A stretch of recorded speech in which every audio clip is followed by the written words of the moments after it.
when you have everyone, coming here for what's considered the American dream, but you only pick on one specific race and one specific location of where, if you're Mexican, I absolutely hate you, and if you're Mexican and you look this color or you look this way, then your dream is not valid, but this white person's dream is valid, or this lighter person's dream is valid. It feels very personal, and it feels very, very traumatizing that by the skin color or where you were born, like you no longer kind of deserve this like humane respect. That's very tough. That's the reason why a lot of our Mexican brothers and sisters live in fear for ages. A lot of them pass away from undiagnosed diseases because just by us looking Mexican, just by us having Mexican names, showing up to the hospital, to clinics, to bus stops, like that automatically gives us a disadvantage that unfortunately kills us in the long run. Whether it's mental health issues. A lot of our people suffer from really bad mental health issues because if you're in a classroom and you're Mexican, you're instantly looked as uneducated. If you're speaking Spanish at a grocery store, you're gonna get looked at to make sure you're not stealing something, that you're not, when Trump called us all rapists, like that in of itself is so inhumane. And you kind of see him go to these people to send back criminals, but yeah, we have shootings in schools every single other day, and a lot of them are white, but it's because they're white that we're not doing something about it. But then you have Mexicans who, after the Lake and Riley Act that was just passed at the federal level, if you get accused, not even sentenced, if you're accused of a crime, you can be like instantly deported and detained. That's if I'm walking down the street and someone says, hey, she stole something from the gas station. I didn't necessarily have to steal it. I can be taken in and I can fully be deported. So that in of itself is targeted, it's inhumane, it's unjust. And I think that Trump hates Mexicans because I feel like he sees the power that Mexicans hold, and he sees how much Mexico helps this country, and I think he wishes that this country could run without Mexicans, and he wants to prove that Mexicans don't really hold the power. But I think he knows that a lot of Mexicans, like I said, grow your crops, run your businesses, and have a lot of very, very educated people, and that's why he's scared, and that's why he targets us. But we're here, and I think we're not gonna go anywhere. We have too many deep-rooted just passion for this country, and a lot of us love this country. We can, as much Mexican as we are, like, we are thankful to this country. I'm thankful for the health insurance, for instance. That's something that my parents would have never been able to get in Mexico, for the education that I received, for the privileges that I've gotten in this country. So we don't hate this country. We love this country. We just want to be able to be a part of it, and we want to be able to get taken serious and to, live a healthy lifestyle without being scared every single day of whether or not we're worthy of being here. You don't have to be an attorney, you don't have to be an engineer to deserve everyday rights. Like, you can just be someone that sells fruit outside of this building, and you still deserve to get treated like a human, not even a citizen, a human. Humanity is being lost with Donald Trump as president. We are, no longer getting looked at as whether or not we're human. It's, what do you have to offer to this country, and are you worthy enough to be here? And that completely, I feel like, as much as he claims, to fear God, and I think that's bullshit, because God would be so disappointed in him and everybody else that thinks that only a certain amount of people deserve to be here.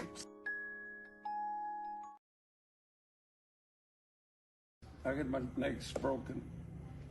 I was in a makeshift litter, and the 16 men were on the ground praying. At 2 o'clock in the morning on a Sunday, they left the skeleton crew to guard us. They went to town. We chipped arrows. We put them on dried bamboo sticks. We made spears. The funny thing is, I'm going to tell you, they didn't want to put this either. I said, well, you don't put this here, you don't have a story, you don't have a movie. They gave us fish to eat. We took the entrails, the intestines, and we tied them up and made them. And we buried them in the dirt, about 2 inches. And every night we would urinate on them, keep them wet. And it took about 3 years to get them to to make 8 or 10 bows and arrows. We use them to make the string for the bows. We killed our captors. That's right. We liked them. You have no idea how you feel to kill your captors, because they were kind of nice to you, some of them. And then you had to turn around and kill them, which we did. We took their AK-47s and we used them against them. And we went through the jungle. But before we left, we were praying. And this part, they wanted to leave out also. I said, well, then you don't have a movie, you don't have a story, including Reader's Digest. So as they were praying, down on their knees, 16 natives, I was on a litter, looking up, praying, because they were going to drag me because I had broken knees. As they were praying, an angel about 50 feet long with his wings stretched, beautiful man, came like this through the bamboo stalks, and he looked at us, didn't say a word, didn't say anything. Within 7 or 8 minutes, he disappeared. There was a sign that we would be okay. We were, but we were treated as deserters. When we landed in San Francisco at the Presidio Army Base, which is no longer there, we were put in chains by the military police, sent to trial and sent to labor, life imprisonment and hard labor at Fort Leavenworth, Kansas. We were there 2.5 years when Nixon exonerated us. They called us in. Well, the president has exonerated us. You're free to go. You go and take a shower and get your uniforms ready. Your enlisted rank or prior rank you had, you will go as soldiers and you will go to your destination. I said, what? Wait a minute. I went home. I'm an orphan. I didn't have a mother. My dad had passed. No welcoming, nothing. Got home. First thing I got was bananas, oranges, eggs thrown at me. I couldn't believe it. I just couldn't believe it. I sued the government. It took 35 years for them to exonerate my story, and they had to give me back pay. 6.5 years of captivity, 2.5 years of imprisonment in their own country, and injuries for my injuries. And my lawyers collected over $22 million. We had military lawyers, civilian lawyers. And I only got $500,000, and then we were taxed on that. I said, you can't tax us for combat pay. So they finally took it off. And it was one hassle after another one, after another one, after another.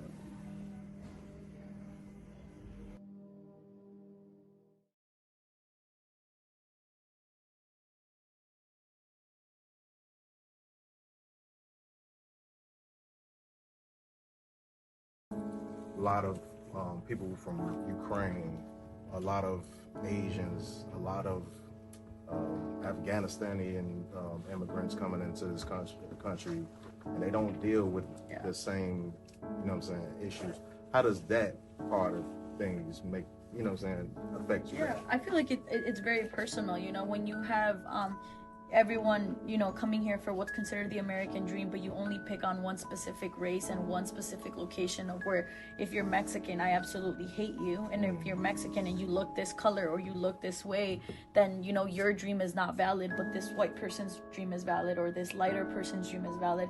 It feels very personal, and it feels very, very traumatizing that by the skin color or where you were born, like, you no longer kind of deserve this, like, humane respect, you know. That's very tough. That's the reason why a lot of our Mexican brothers and sisters live in fear for ages. A lot of them pass away from undiagnosed diseases because just by us looking Mexican, just by us having Mexican names, showing up to the hospital, to clinics, to bus stops, like, that automatically gives us, you know, a disadvantage that unfortunately kills us in the long run. You know, whether it's mental health issues. A lot of our people suffer from really bad mental health issues because if you're in a classroom and you're Mexican, you're instantly looked as uneducated. If you're speaking Spanish at a grocery store, you're gonna get looked at to make sure you're not stealing something, that you're not, you know, when Trump called us all rapists, like that in of itself is so inhumane. And, you know, you kind of see him go to these people to, you know, send back criminals, but yeah, we have shootings in schools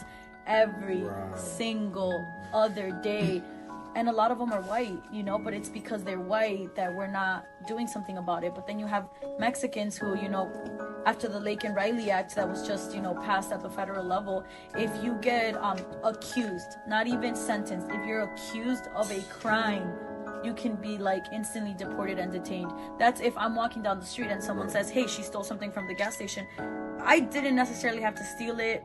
I can be taken in and I can fully be deported. So that in of itself is targeted, it's inhumane, it's unjust. And I think that Trump hates Mexicans because I feel like he sees the power that Mexicans hold, and he sees how much Mexico helps this country, and I think he wishes that this country could run without Mexicans, and he wants to prove that, you know, Mexicans don't really hold the power. But I think he knows that a lot of Mexicans, like I said, grow your crops, run your businesses, and have a lot of, you know, very, very educated people, and that's why he's scared, and that's why he targets us. But you know, we're here, and I think we're not gonna go anywhere. We have too many deep-rooted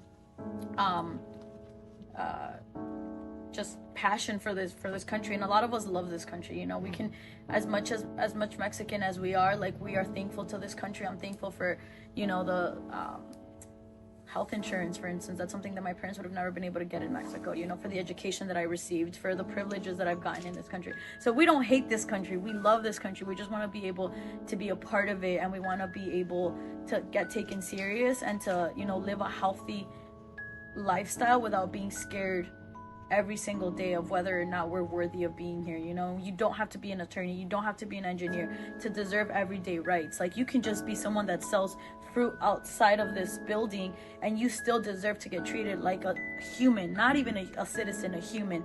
Humanity is being lost with Donald Trump as president. We are, you know, no longer getting looked at as whether or not we're human. It's, what do you have to offer to this country, and are you worthy enough to be here? And that completely, I feel like, as much as he claims, you know, to fear God, and I think that's bullshit, because God would be so disappointed in him and everybody else that thinks that, you know, only a certain amount of people deserve to be here.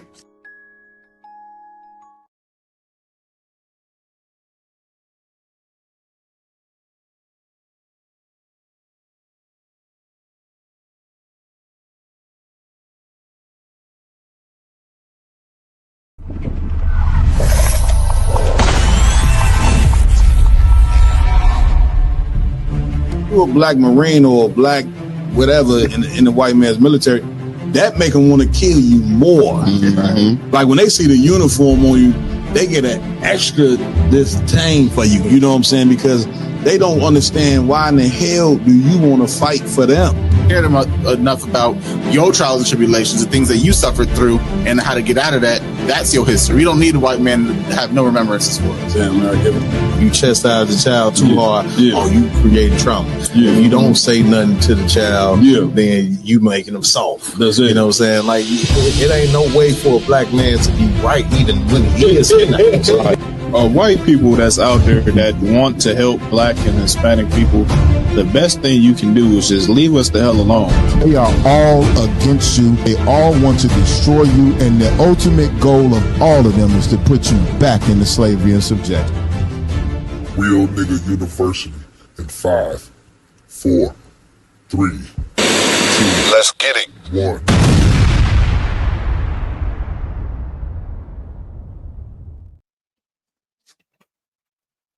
You all good, Cap? You good, run one? Calm. Like, give it up, give it up. Let me Round table true. Started a little late tonight, you know what I'm saying, but nevertheless, about to get it in. Like always, man, we want to pay homage to the Most High, Yahweh in the Hebrew. Give it up, you know what I'm saying? God of Black, Hispanic, Native American Indians. This is something that must be said, Ryan. That's right. Of course, you know what I'm saying. Our people are heavily, you know what I'm saying, indulged in praying to God that don't belong to us. Right. That's the thing about a God, Kawakaz, that a God, it belongs to a people. Right. See what I'm saying? The Blacks, Hispanics, and Native American Indians, we have not found the God that belongs to us. Instead of, you know what I'm saying, conforming to the God that belongs to us, we have chosen to take everybody else's God. We think because they winning and we in last place, let's go ahead and take the winner's God. Give our point. And how has that worked out? It has not worked out with it. You know what I mean? Part of the reason we do not know about the Most High, you know what I'm saying, the God of Blacks, Hispanics, Native American Indians, Yahweh in the Hebrew, you understand, is because you guys cats out there been teaching about the Most High, about the truth of the Lord, you know what I'm saying? But because of the IGBK and the community and the honor, that's exactly what we're here to do. All right. With that being said, we also want to give it up to the King of Blacks, Hispanics, and Native American Indians. Your King is Yahweh Shah Mashiach, you know what I'm saying, who the world ignorantly calls Jesus Christ. Give it up, give it up. And of course, the man with the plan on right here on earth who followed Christ's lead to a T. You understand? None other than commanding General Yohanan. That's right. You know what I'm saying? All right. I got to give it up for my host in here with me tonight. We got a few of the brothers missing. Officer Mark Yala is out. Officer Maya will be joining us shortly, but Officer Yaradan, he is out as well. You know what I'm saying? With that being said, you know what I'm saying? When we shoot bullets, we just reload. It ain't like we lose bullets in the truth. You know what I'm saying? Most High to have developed a hell of a team of ISUBK Chicago and throughout the ISUBK. Filling in for brothers here tonight, we got Officer 5000 Ra'im in the building. You understand? A lot of y'all pronounce the brother's name wrong. Get me right, right? I mean, it's rhyme. Right. Rhyme, you know what I'm saying? Even I'm pronouncing it wrong. Ra'im. You understand? You got to overpronounce that I. You know what I'm saying? Powerful brother in the work of the Lord. This brother here, you know what I'm saying? Like I always tell y'all, when we got started up here in Chicago, this brother was my right-hand man, still my right-hand man up here in Chicago. Brother Carey, we used to carry the crate from block to block. You know what I'm saying? And at the time, I was staying with my brother on the west side or whatever, and them blocks was long as hell. Get me right, Ryan. Calm. Batteries and everything. Tell everybody, man, how it was. Bad, man. We used to transfer the batteries and the blue line to the red line, just carrying the speakers and the battery. That's it. You know what I'm saying? We ain't had no vehicle. That's you know what I'm saying? We had to rely on CTA transportation to go to camp. And anybody, you know what I'm saying, you know, that lives in Chicago that know about the red blue line, you know, that's a movie in itself.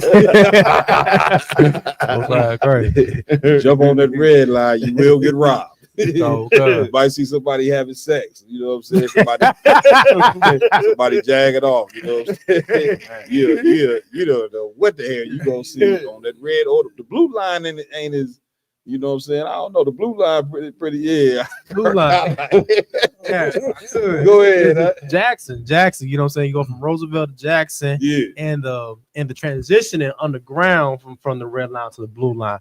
That's you're gonna see some crazy stuff right there. When you transition from the red to the blue, you gonna pass when you gotta walk under the tunnel. Right. Man, you'd pass out, man, from the stench. Because, the brothers, you know what I'm saying, and of course they in hell, you know what I'm saying, or whatever. I ain't here to, to talk down on the homeless brothers, but they just so happen they take a shit right there. Right. In the tunnel, piss right there. Take some shit and store it right in the corner. You see what I'm saying? And listen, shalom. You get my point. So them some rough days coming up, man. But Ryan was definitely there on the set to make it happen. You know what I mean? Also in here with us tonight, you know what I'm saying, doing what he do every week. Officer Iowa Lum in the building. You know what I'm saying? Give him a hand. The brother, you know what I'm saying, mighty in his work, you know what I'm saying, man, traveled down with me. Of course, we're gonna get into it. We gotta shout out Yachty, you know what I'm saying, and the whole Houston cookout, of course. But before we went down there, I was able to go to Dallas, Texas, and visit my lovely mother. Got a chance to visit my mother. IG came with me, you know what I mean, and whatever. So that was a beautiful thing. Got a chance to teach class, you know what I mean. But even though they kicked us out, I was in. I was teaching the class. It reminded me of our days in Harold Washington Library. Remember the security used to come. They used to come. Was you when we were I wasn't there. But the security used to. They always had somebody look like what was the tall brother, right? No, what was the cop name that Martin played? What they call him? Was it Jerome? Otis. It always be some Otis. Come to the window, be like, y'all got yeah, we looking like that. We know this every week. We know, you know what I'm saying? It was some Otis cat told him, y'all got to go right now out of Dallas. So I couldn't, you know what I'm saying, really do it how I wanted to do. Nevertheless, you know what I'm saying, big shout out, you know what I'm saying, to Officer Shaya Allah down there in Dallas, holding it down, man. I was able to teach class. I also want to big up the sisters, man. They had cooked for us. You know what I mean? The food was delicious. A sister down there braided my hair as well. I mean, Dallas, they took care of us, you know what I'm saying? Big shout out to my brother in the world, too. Provided room and board. And all these things is important in the work of the Lord. You see what I'm saying? Even people who not in the truth, who assist brothers, you know what I'm saying, in the truth, is all the help at the end of the day. You know what I mean? So I definitely be back down there to see my mother, you know what I mean? And we're gonna get it on. Hopefully I can teach another class down there. But big shout out to all the brothers. Them brothers look strong down in Dallas. I could definitely tell you ISUBK Dallas is in good hands. You understand? Under Officer Shah Yahweh. So get a brother hand. Also filling in here with us tonight, we got Officer Kara Ka in the building. That's right. What he do. One of the hard working brothers in this camp, you know what I'm saying, filling in here tonight. And we about to get it in. But also I got to give it up for my technical team. We just got one part of the team. It's a light night tonight, you know what I'm saying? One part of the team is here, you understand? Officer Aramawan in the building. That's right. Doing what he do. Running the ones and twos. Look, he over there like he be over there like a mad scientist. You know? I don't know what he be doing. I was just telling the brother, hey, don't say that. Don't get to talking to him. Just let him work. You know what I'm saying? Let him do what he do. Raj Karab couldn't make it tonight, brother. A little jammed up on the sick side. Lord allow he be back next week. And man, we about to get it in. So what's new on Earth? I can talk to me, man. IG, real quick, Cap. We mentioned Dallas. I do want to mention Houston. Please. I mean, do not let me leave that out, brother. Houston was off the chain. Break it down. Cap, if I may, Captain Yachty's out of Houston. I mean, the brother, he had too much for us. That's a fact. He had me tired. By the second day in Houston, I'm ready to go to sleep. I'm ready to go back to Chicago. Real talk. But, man, we had a ball out there. I mean, every day he had an event planned, food, everything, and the women was lovely. That's a fact. You know what I'm saying? I do not know what's in the water out there in Houston. You know what I'm saying? But for sure, you know what I'm saying, them women are definitely, you know what I'm saying, beautiful as could be, or whatever the case may be. So it was definitely just a lovely thing. The cookout was glorious. Like IG said, man, I couldn't keep up. Oh God! You see what I'm saying? They did the food run. What morning was that? Friday morning, Saturday morning. They did the food clothes giveaway out there. That was community outreach, right? Friday outreach, right? It was a Friday. I believe you know what I'm saying? But we were so jammed up from the night before. I said, man, Ain't nowhere in the world like that. I slept through that. Then on Saturday, then he wore us out Friday night, and then came with an event Saturday morning. I believe it was some brunch or something. You know what I'm saying? Guess what? I slept through that too. I said, brother, ain't nowhere in the world. You know what I'm saying? You about to kill it. You know what I'm saying? But man, we had a hell of a time, man. And that was the end of all the cookouts. You know what I'm saying? For IHBK. Big shout out to all IHBK for all 5 of the cookouts, man. You know what I'm saying? They kicked it off in what was it? North Carolina. Kicked it off. Then I think we was next for the Midwest. Then after that, New York, you know what I'm saying? Then Cali, and then Houston. It was a major success. You know what I'm saying? So it's like that. Go ahead, please, get it. You've been to majority of the cookouts, and what's your experience going to all of them, so that people can know about the cookouts? Like, you know, what's your experience like? What do you know for sure? Like, and you want to tell the people? Man, I mean, the whole point of a cookout, man, of course, it's more than just a cookout. Normally, the brothers put events together in succession. You know what I'm saying? That's number one. You know what I'm saying? But it just gives you an opportunity, man, to see what this brotherhood and sisterhood in the IHUBK is all about. Right. You know, we work so hard, you know what I'm saying, to bring this truth out. You know what I'm saying? You know, this truth is a grind. You know what I'm saying? Right. And especially when you going up against religions that didn't rule for hundreds of years, man, this thing here is a grind like something you could believe. And by us being spread out in so many different zones, when you can come together with brothers and sisters that believe in what you believe in, it's a beautiful thing in itself. Because the majority of the time you ain't around it so many brothers and sisters. You understand what I'm saying? So it's like it's a relief. I know just for me, I don't know for y'all, but it's a relief, man. And the brothers plan the cookout and the events, you know what I'm saying, to a T. Right. And man, if you ain't in the truth, man, and you heard about the IHBK or heard about the Israelites, I definitely suggest come to these cookouts so you can see, man, listen, man, we gets it in. A lot of people think Israelites is weird. You know what I'm saying? They come to an event, it's gonna be something crazy. Somebody gonna cut them with a knife. You know what I'm saying? I don't know what the hell you think. You know what I'm saying? But we niggas. You see what I'm saying? Just on the right side of things. You know what I'm saying? No fights, no arguments, no none of that. We getting along and doing what we do. And the food be good as hell. Oh yeah, for sure. You know what I mean? So for sure, you know what I mean? But with that said, we cannot forget the what is the 57th annual? 57th annual Passover is coming April the 10th down in Houston, Texas. You know what I'm saying? Big shout out to Captain Yachty. He just did a cookout. He got to run it back 5 months. Yachty, you a bad dude. He gonna run the Passover back. You know what I'm saying? 5 months later. Damn, is it 5 months? 5 months. Damn, why did we spin it back around like that? Come. That is insane. Quick.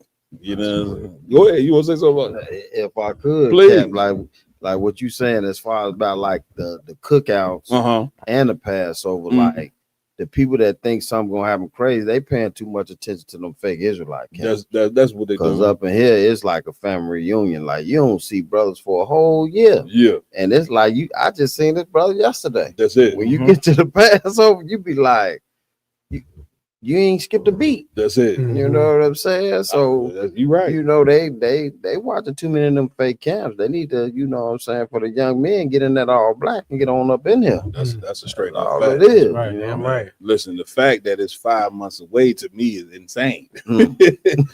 Because it feels like we was just at Passover. You see what I'm saying? One thing about Passover is just gonna do two things. It's gonna drain the hell out of them pockets. No, that's number one. You see, it's so much in preparation for it, right? But at the end of the day, it'd be all worth it. At the end of the day, you understand what I'm saying? So, Passover coming up, man, and a lot of things happening in the IHBK. We all over the internet. All you gotta do is put IHBK in YouTube, Instagram, or whatever, and a ton of information. The truth is gonna be right there for you to get. You know what I'm saying? So, with that being said, what we going first, room one? Please, let's get it.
Christ. Is that it? Was that it?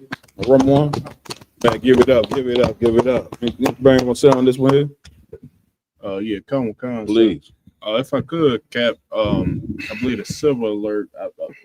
You right, Rum one. I believe the brother was missing. Maybe he had like Alzheimer's or dementia or something like that. That's it. That's it. You know, and you know what DA did for him. It was just another day in the park, walk in the park. That's it. Because that's what he's trained to do in the ISUBK. Right. Damn right. Which translates to all aspects of life. Damn right. Give it up. Man. You know what I'm saying? Man, listen, big shout out to Captain DeBar. That is Captain DeBar Moth of ISUBK Milwaukee. One of the amazing cats in his work with the Lord. You know what I'm saying? And listen, I guess it's safe to say we do have a job, right? Because they see us out there teaching, you know what I'm saying, and they think for some reason, you know what I'm saying, that we don't have a job. As you can see here, this brother works for the Milwaukee Bus Company. You know what I'm saying? He's a captain in the work of the Lord. This a brother took on the task of moving from Chicago to Milwaukee to raise up brothers and sisters, man, to teach them the truth. So like IG just was saying, for him to help a brother, you know what I'm saying, who needed the help, you know what I'm saying, that's a small thing, you know what I'm saying. And big up to Commander Jenny and Hana for raising excellent men, you know what I'm saying, who got principles, man, and who turned out to be superheroes. You know what I'm saying. Now imagine if Captain DeBar Mob was not there. You get my point. So go ahead, Ryan. Oh, come on. Yeah, you know, like riding the bus, you know, it's some bus drivers that don't give a damn about pedestrians. That's all. Fact. You know what I'm saying? A lot of most bus riders would roll right past. Man, for sure. You know what I'm saying? They'll let them, you know what I'm saying, like stay in a bus, piss drunk, not even doing a damn thing for them. That's you know what I'm saying? Until it's time for them to clock out, they won't even bother them at all. You know what I'm saying? What DA did was a very selfless thing. That's it. You know what I'm saying? It's good to say this, man. You should know them by their fruits. That's it. And you know what I'm saying? Like that people, that's how you fish men too. That's it. By showing brotherhood people in the world. Damn right. You know what I'm saying? You don't show brotherhood just because he in school. Right. You show brotherhood with brothers in the world. Come on. You know what I'm saying? That's how you fish men, you know, and women too. You know what I mean? Because why? You in the world, you're not experiencing the type of brotherhood and love and, you know, that type of feeling in the world. That's it. But you get that feeling here in ISUBK under Command and Jerry Honor. That's a straight up fact. Like, man, listen, act of kindness can go a long way. And what was so beautiful, you know what I'm saying, about what the brother did is that, because this made the news down there in Milwaukee. You see what I'm saying? This was so heavy about this is that black men are able to be seen in the light that we should be seen in. That's right. Because they ain't got no problem throwing us up on the news, you know what I'm saying, for doing, you know, something atrocious, you know what I'm saying, for stealing cars or, you know, unaliving somebody, you see what I'm saying, or robbing a bank. They ain't got no problem demonize the hell out of us. You see what I'm saying? But of course, as you can see, you said something so heavy, you know what I'm saying, you should know the fruits by the tree. You know what I'm saying? And let me tell you, Commander Jenny Hanna works very hard to raise men right. That's right. You see what I'm saying? Which is what you have to do, you know what I'm saying, when you up in a world that is so trying to make us to be evil. You see what I'm saying? That's so focused on deeming us, you need a brother, you know what I'm saying, that's gonna stand 10 toes down on teaching brothers how to do the right thing. That's right. You see what I'm saying? You teach, like they got a saying, you teach one, how it go? Each one teach one, I believe. Right. So you take a brother like that who's able to now go and teach other men, you know what I'm saying, how to conduct themselves. then we ain't moving in the right path. You know what I'm saying? But if we leave, you know what I'm saying, the Christian church, you know what I'm saying, and leave sports figures and entertainers, you know what I'm saying, to try to teach us how to be men, brother, we're gonna be in a losing game forever. Right. See what I'm saying? You need a cat that's gonna be hands on. You know what I'm saying? Like the Captain the Bar Mafia is down in the Milwaukee. You know if I could, please. Like if I could, no, you get out. This is what Christ taught us 2,000 years ago while we was being oppressed under the Romans. That's it. It was some cats that was ready to go to war with Rome. That's it. But Christ taught brotherhood first. Come on now. You can't fight against your oppressor. Yeah. While other tribes and other Jews like us fighting one another. That's it. First thing that Christ taught us, man, we got to love the Most High and love ourselves. Love your brother as yourself. That's it. You know what I'm saying? That's the first thing that Christ taught us. In order for us to get us out of this hellhole, we got to come together. Man, listen, if you the fact that he stopped like that for that brother, he ain't know him, laid him on the bus, sat there and waited on the, you know what I'm saying, delayed his made to wait till the police came, was able to come help his brother.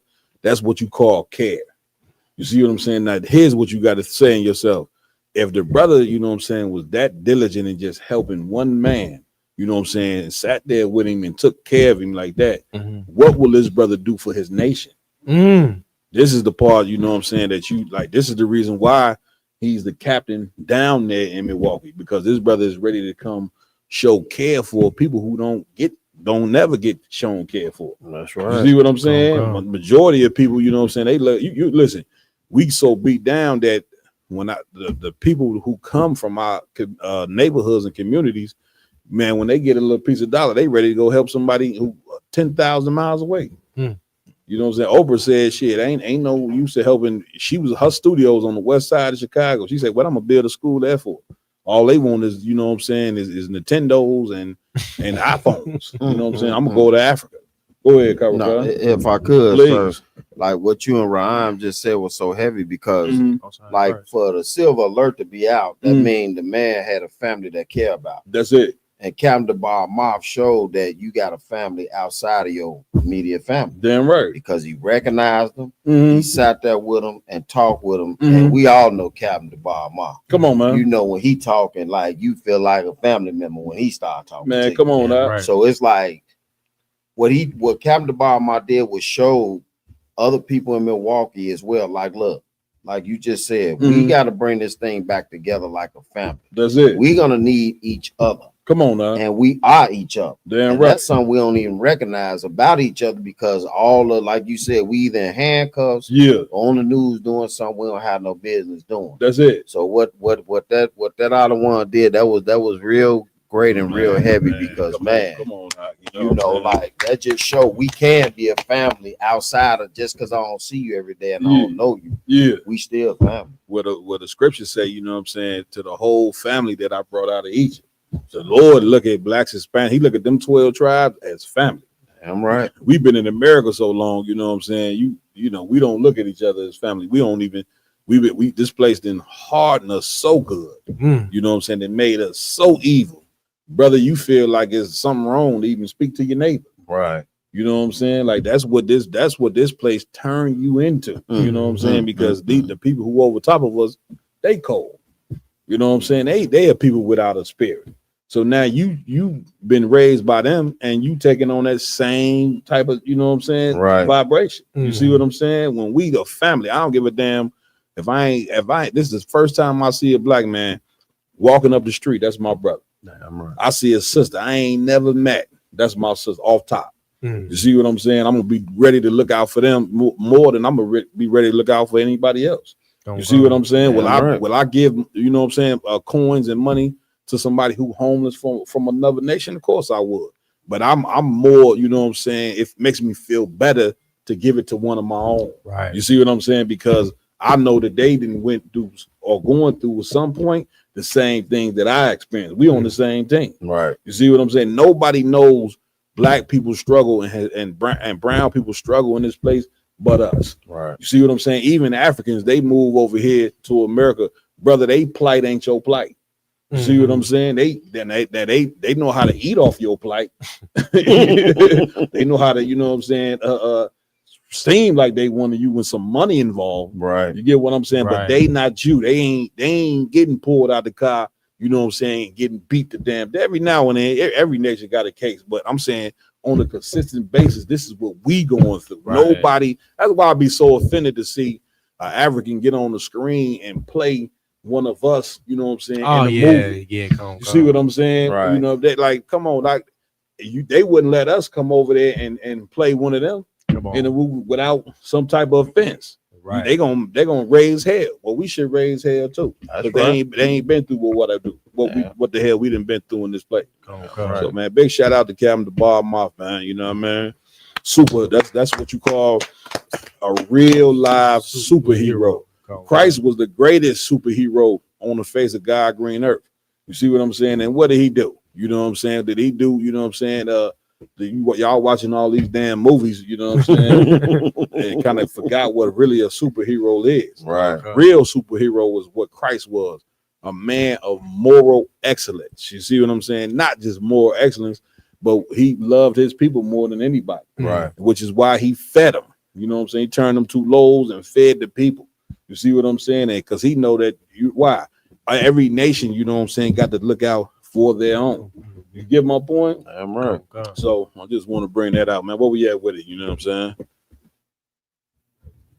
saying? Con, sir. I believe we got a story on Khalees. We're going in next. We're going to run one. Wherever you want to go, run one. You know what I do this. Whatever you. Let's do it.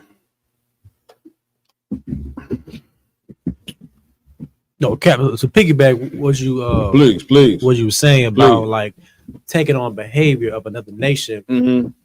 It's really just the religion that our people been following. You know what I'm saying? Like because we wanted to be into Islam, we follow the culture of Arabs. You know what I'm saying? That's a fact. And when we follow Christianity or Catholicism, we follow the culture of the Romans. That's it. You know what I'm saying? Like That's we're it. not following our own culture. That ain't our culture. That's it. That's why our behavior is so abnormal. Yeah. Because like you trying to fit your shoe in, it doesn't fit. That's it. You know what I'm saying? That's It's abnormal. That's you it. know what I mean? That's why, like in the truth, it fits Black and Hispanic so well. Damn right. You know what I'm saying? That's why we gotta come back to our God, come back to, you know what I'm saying, our culture, the law, statutes, commandments, because Islam ain't our culture. Damn right. Christianity ain't our culture. That's right. You know what I'm saying? Damn right. Give it up. Give it up. Let's get it. What we going next? It's the sister on here. She's it's that how do we benefit from gender transformation? This is a question. The sister had.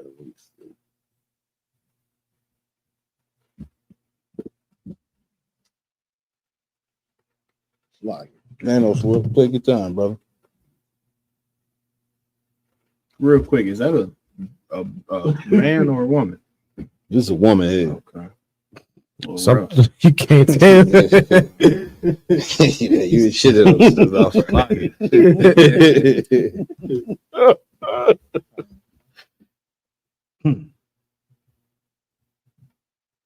I think it's at the bottom of the video volume. Okay. Let's just like, and the delusion is the part of it. You're a trans woman, and that's one thing I do respect about TS and my son. Both of them tell people, you know what I'm saying, that they are trans women. They're open and honest about their lives and who. But you're not a woman though. You know what I'm saying? And I don't know if I even accept trans women. Just be whatever. Like when I went on. I mean, you know, not the sister is speaking against the trans, but in the midst of her speaking against the trans, she just reveals how both her sons is trans. I mean, goddamn, get me right on it, Aki. That's terrible. IG? Man, Cap, I knew a family like that growing up where the oldest son was a homosexual. The middle son was a homosexual. Yeah. And the third son, we just ain't know. Yeah. So, you know, I mean, something is going on with the parents. That's to it. Where everybody in the family is a homosexual. That's it. You know what I'm saying? Keep playing it out.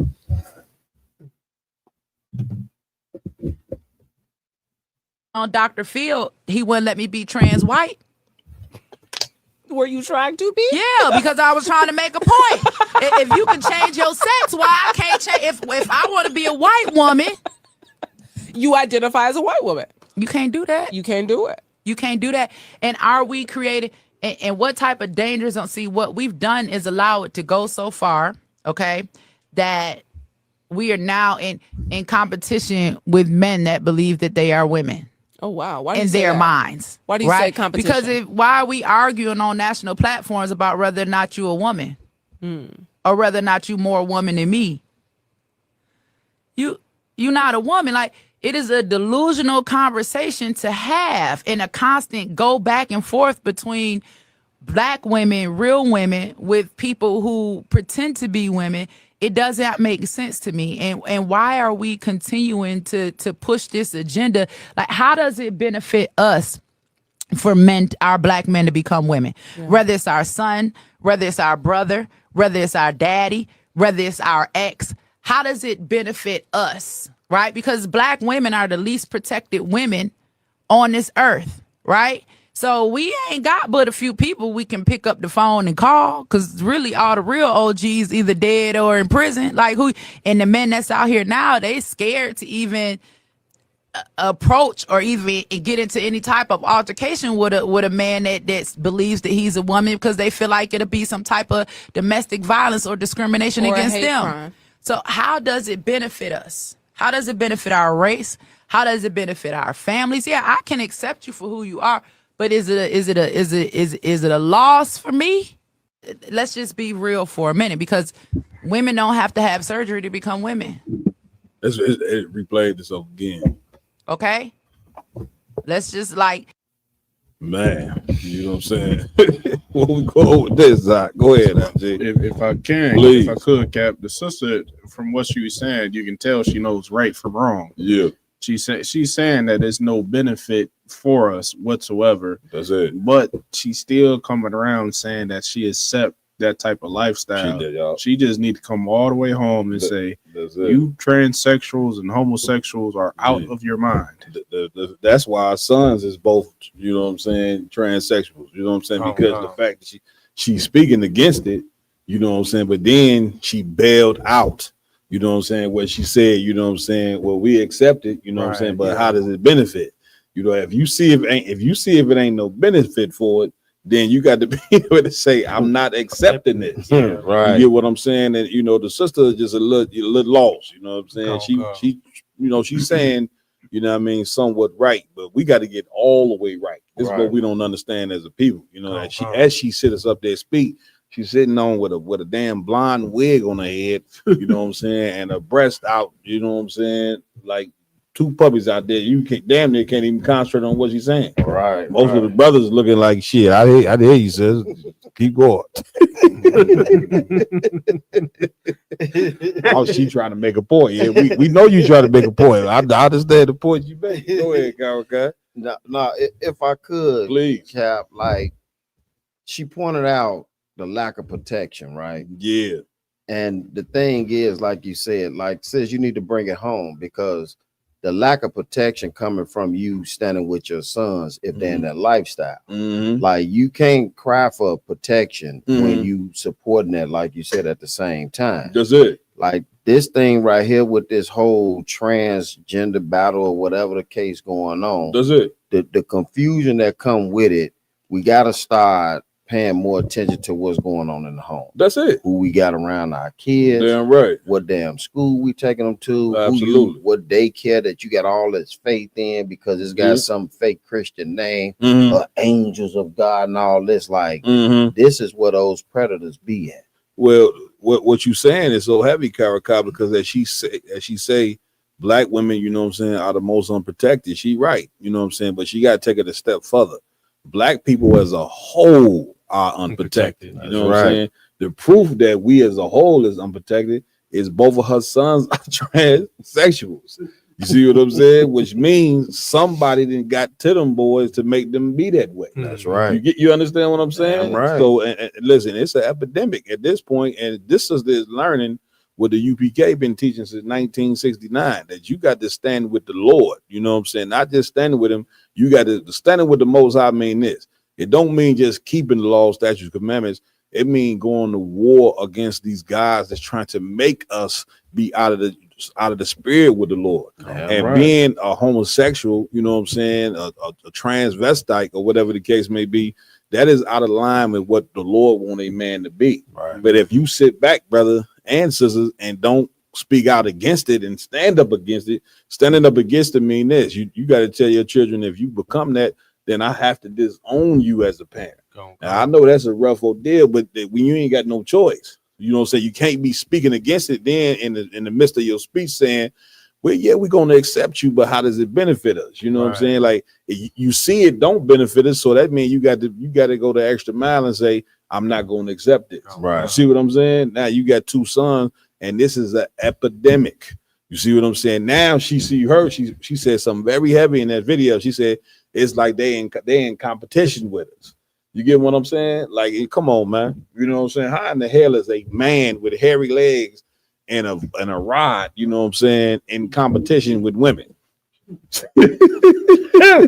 so crazy. You see what I'm saying? Get me right on the round. It was a video not too long ago. While it was a trance in the women's locker room in the gym. You know what I'm saying? This black sister's like, they got a man with big penises in the locker room. I was like, damn, good night. You know what I'm saying? Like you can't wear a gender like clothes. He in there, full out man, ride out in the women's locker room. And listen, and daring the women to say something to it. You see what I'm saying? But once again, the Christian church, this is a culture of the Christian church. Except they come as you are and stay as you are. They not in there fixing anybody. Right. You see what I'm saying? Like you could be as nasty, as filthy, you know what I'm saying, as you want to be.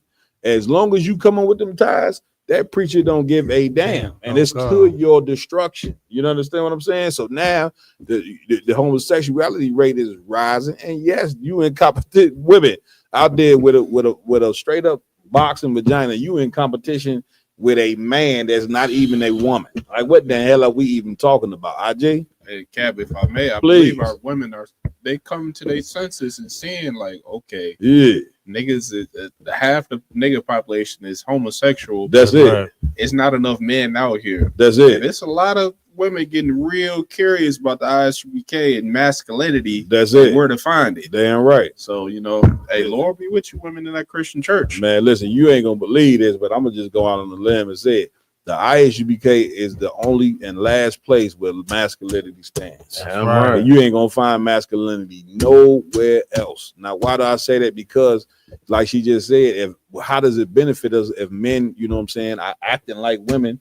It don't. It definitely mean that they ain't gonna be there to protect you at all, which is what our oppressor wants. Our oppressor, he can live both. You know what I'm saying? He can act like a man at day and be, you know what I'm saying, a homosexual at night. Right. You know what I'm saying? And thrive. That's what Greece was about. That's you living in Greece and Rome all over again. That's what these cultures was about. And so America is in that same fact. This is who the white man is. You see what I'm saying? A man who is unaliver, you know what I'm saying, and is about to just, as nasty and disgusting as you could be. And this is the man who been your father. This the man who been raising you the whole time you've been over here in America. You see what I'm saying? And who did he go get to teach you, you know what I'm saying, how to be this? Them Christian pastors, which they are totally diabolical. You get my point? So, man, listen, you know what I'm saying? You better get with you a real man. Every household need a good man and a man who truly serves the Lord. You see what I'm saying? Like, that's what you don't understand. It's more than just having a man in the house. You gotta have a man in the house that serves the Most High. Right. You see what I'm saying? Yeah, and you get a Christian man in there, shit, he ain't there molesting his own kids. Or if he get with a woman who, you know what I'm saying, who them not his kids, he molesting the girls and the goddamn boys. You know what I'm saying? Because why? Christianity is about serving your lust. You know what I'm saying? You don't get turned away from your lust in there. You have to be a disciplined man, you know what I'm saying, in order to serve the Most High, not serving your goddamn lust. You get what I'm saying? Damn right. And you got to think of how horrible, you know what I'm saying, a sexual assault must have happened to these young boys to make them want to cut off their ride. They want to cut off their ride, man. You see what I'm saying? They want to cut off their ride and turn their ride into a vagina. Brother, that is mental sickness, mental illness like something you cannot believe. But the bigger question that we must examine and ask is, what made this child get like this? You see what I'm saying? Once you figure that out, then you can be able to solve the problem. Damn right. And we didn't figure it out in UBK. What makes a young child get like that is a heavy sexual assault that happens to them when they was a child. When they was a defenseless child, somebody then sexually assaulted them, molested them, and raped them, you know what I'm saying, to make them get this way. But once again, in this world, we don't care about children. We know molestation goes on, right? But everybody's on hush hush about this, IG. You see what I'm saying? When our children are getting molested, little girls and little boys, I mean, day and night, night and day, and nobody talks about it. And guess who's the home, you know what I'm saying, of this molestation? The Christian church, which is why nobody says nothing about it. Right. They don't say nothing about it because they want you to look at the church as someplace prestigious when the Christian church is the house of Satan. Brian? Now, what you're bringing out so heavy because the Christian church is like where the most disgusting things happen. You know what I'm saying? But I also want to say, like, Thanksgiving is coming up too. You know what I'm saying? Like, just imagine like little girls being surrounded by uncles or something like that. Oh man, who molested them in a family dinner. What? You know what I'm saying? Yeah. Like, not addressing like the family trauma. That's it. You know what I'm saying? That they had. That's it. You know what I'm saying? Like them holidays and all that kind of stuff. All that's facade. That's it. You know what I'm saying? Just imagine you surrounded by so-called loved ones That's who it. abused you, Right. who molested you, Right. and no one's able to talk about that. Exactly. You know what I'm saying? Because they ain't no strong man to address the situation. You sitting at the Thanksgiving table with the people that molested you. And listen, they sitting at the table with the people that molested them. We talking about generations of molestation all in the family. And let me tell you something, it's so much molestation and evil go on Thanksgiving Day, you know what I'm saying, that is ridiculous. It's like black people, you know what I'm saying, do the most evil on the holidays. they get high out their mind, they get drunk out of their mind, they fisticuff fighting, you know what I'm saying, at the table. Somebody gonna get the little cousin's gonna get molested that night at Thanksgiving. Now, why is this being taking place? Because Thanksgiving ain't got nothing to do with the serving the Lord. Right. Like it's all about, you know what I'm saying, Christopher Columbus and the pilgrims taking, you know what I'm saying, a land from the native Indians. You see what I'm saying? Now, what in the hell you gonna get from that? You know, having a celebration, you know what I'm saying, that's about murdering and stealing something from somebody. Now you gonna try to make good out of that. You gonna sit there and say, this is for the family. That's the big excuse that you Christians have in order to celebrate, you know what I'm saying, Thanksgiving. This is for the family. Disobeying the Most High is for the family. Teaching kids, you know what I'm saying. I mean, what we talk about? You gonna say something? You know what I'm saying? Go ahead, Kara, please. If I could, Cap, and we can't forget, right? Like with this whole holiday wicked stuff going on, you got the new boyfriend showing up with his friend that secretly they in a homosexual relationship. Ain't no secret. A lot of them showing up. You know what I'm saying? Go ahead. But the new lady think this her man, right? And think he didn't brought his cousin with him. This is man. Man, Kara, you gonna have us cut off there. They in the press circle, Cap. What? Don't forget about when they do the press circle. Yeah. Ain't nobody paying attention to nobody. Yeah. It's a whole lot of groping going on. That's it. Touching on people. Yeah. Men touching on men. That's it. So it's like you in this whole circle. That's it. And all this going on, like you said, it's so wicked. What you gonna get from it? Right. We hide our mind. We drunk. I gotta go to the bathroom. What the other guy? He in the bathroom waiting on me. God dang. Now the sister sitting there and asked the question. A lot of people ask these questions, Ramawan, but here's the problem: you don't like the answer. Like the UPK, you think the UPK, we should have 1 million people. Not that numbers matter, right? You know, but you think it'd be 1 million brothers and sisters in the truth right now because the school been out since 1969. but our people love to hang on, you know what I'm saying, to the taste of evil. You understand? And we don't understand why these curses cling, because right now, you know what I'm saying, these curses is clinging to us and we don't know how. But then, you know what I'm saying, when a priest and prophet of the Lord come tell you how to stop these curses, you don't want to hear it. You see what I'm saying? Like that's just their first thing you say says, well, we appreciate you saying what you're saying, but first thing you need to do, take that goddamn blind out your head. You know what I'm saying? And second of all, learn how to cover up your breasts. Right. Oh, what you focus on that for? You see what I'm saying? But you don't understand, right? As a nation, you don't point out evil with somebody else and then you doing the evil that you doing. Right. Because now, you know what I'm saying, the transvestites can able to say, well, look, she trying to look like a white woman. Her head wasn't like that. Okay. You see, she wasn't born like that. Her breasts all out, but she trying to correct us. Like you can't correct evil, you know what I'm saying, and you evil your goddamn self. That's which right. is why the church will always continue to fail. Because everybody in the church know that preacher up there is a goddamn hypocrite. Right. They know it. A drug dealer gonna come sit in church every Sunday, you know what I'm saying, with a cross around his neck because he the one that's serving the preacher. The pastor is the one, the pastor getting the drugs for him. So he comes sitting there every Sunday like shit. He ain't no better than me. Right. You see what I'm saying? Oh, I know. Yeah. Man, it is what it is, man. What we up with this thing of Ramadan? Somebody else got to grab it. You can grab it. We got a slice and we got a mess on the screen right now. Absolute mess. Oh yeah, let's play it.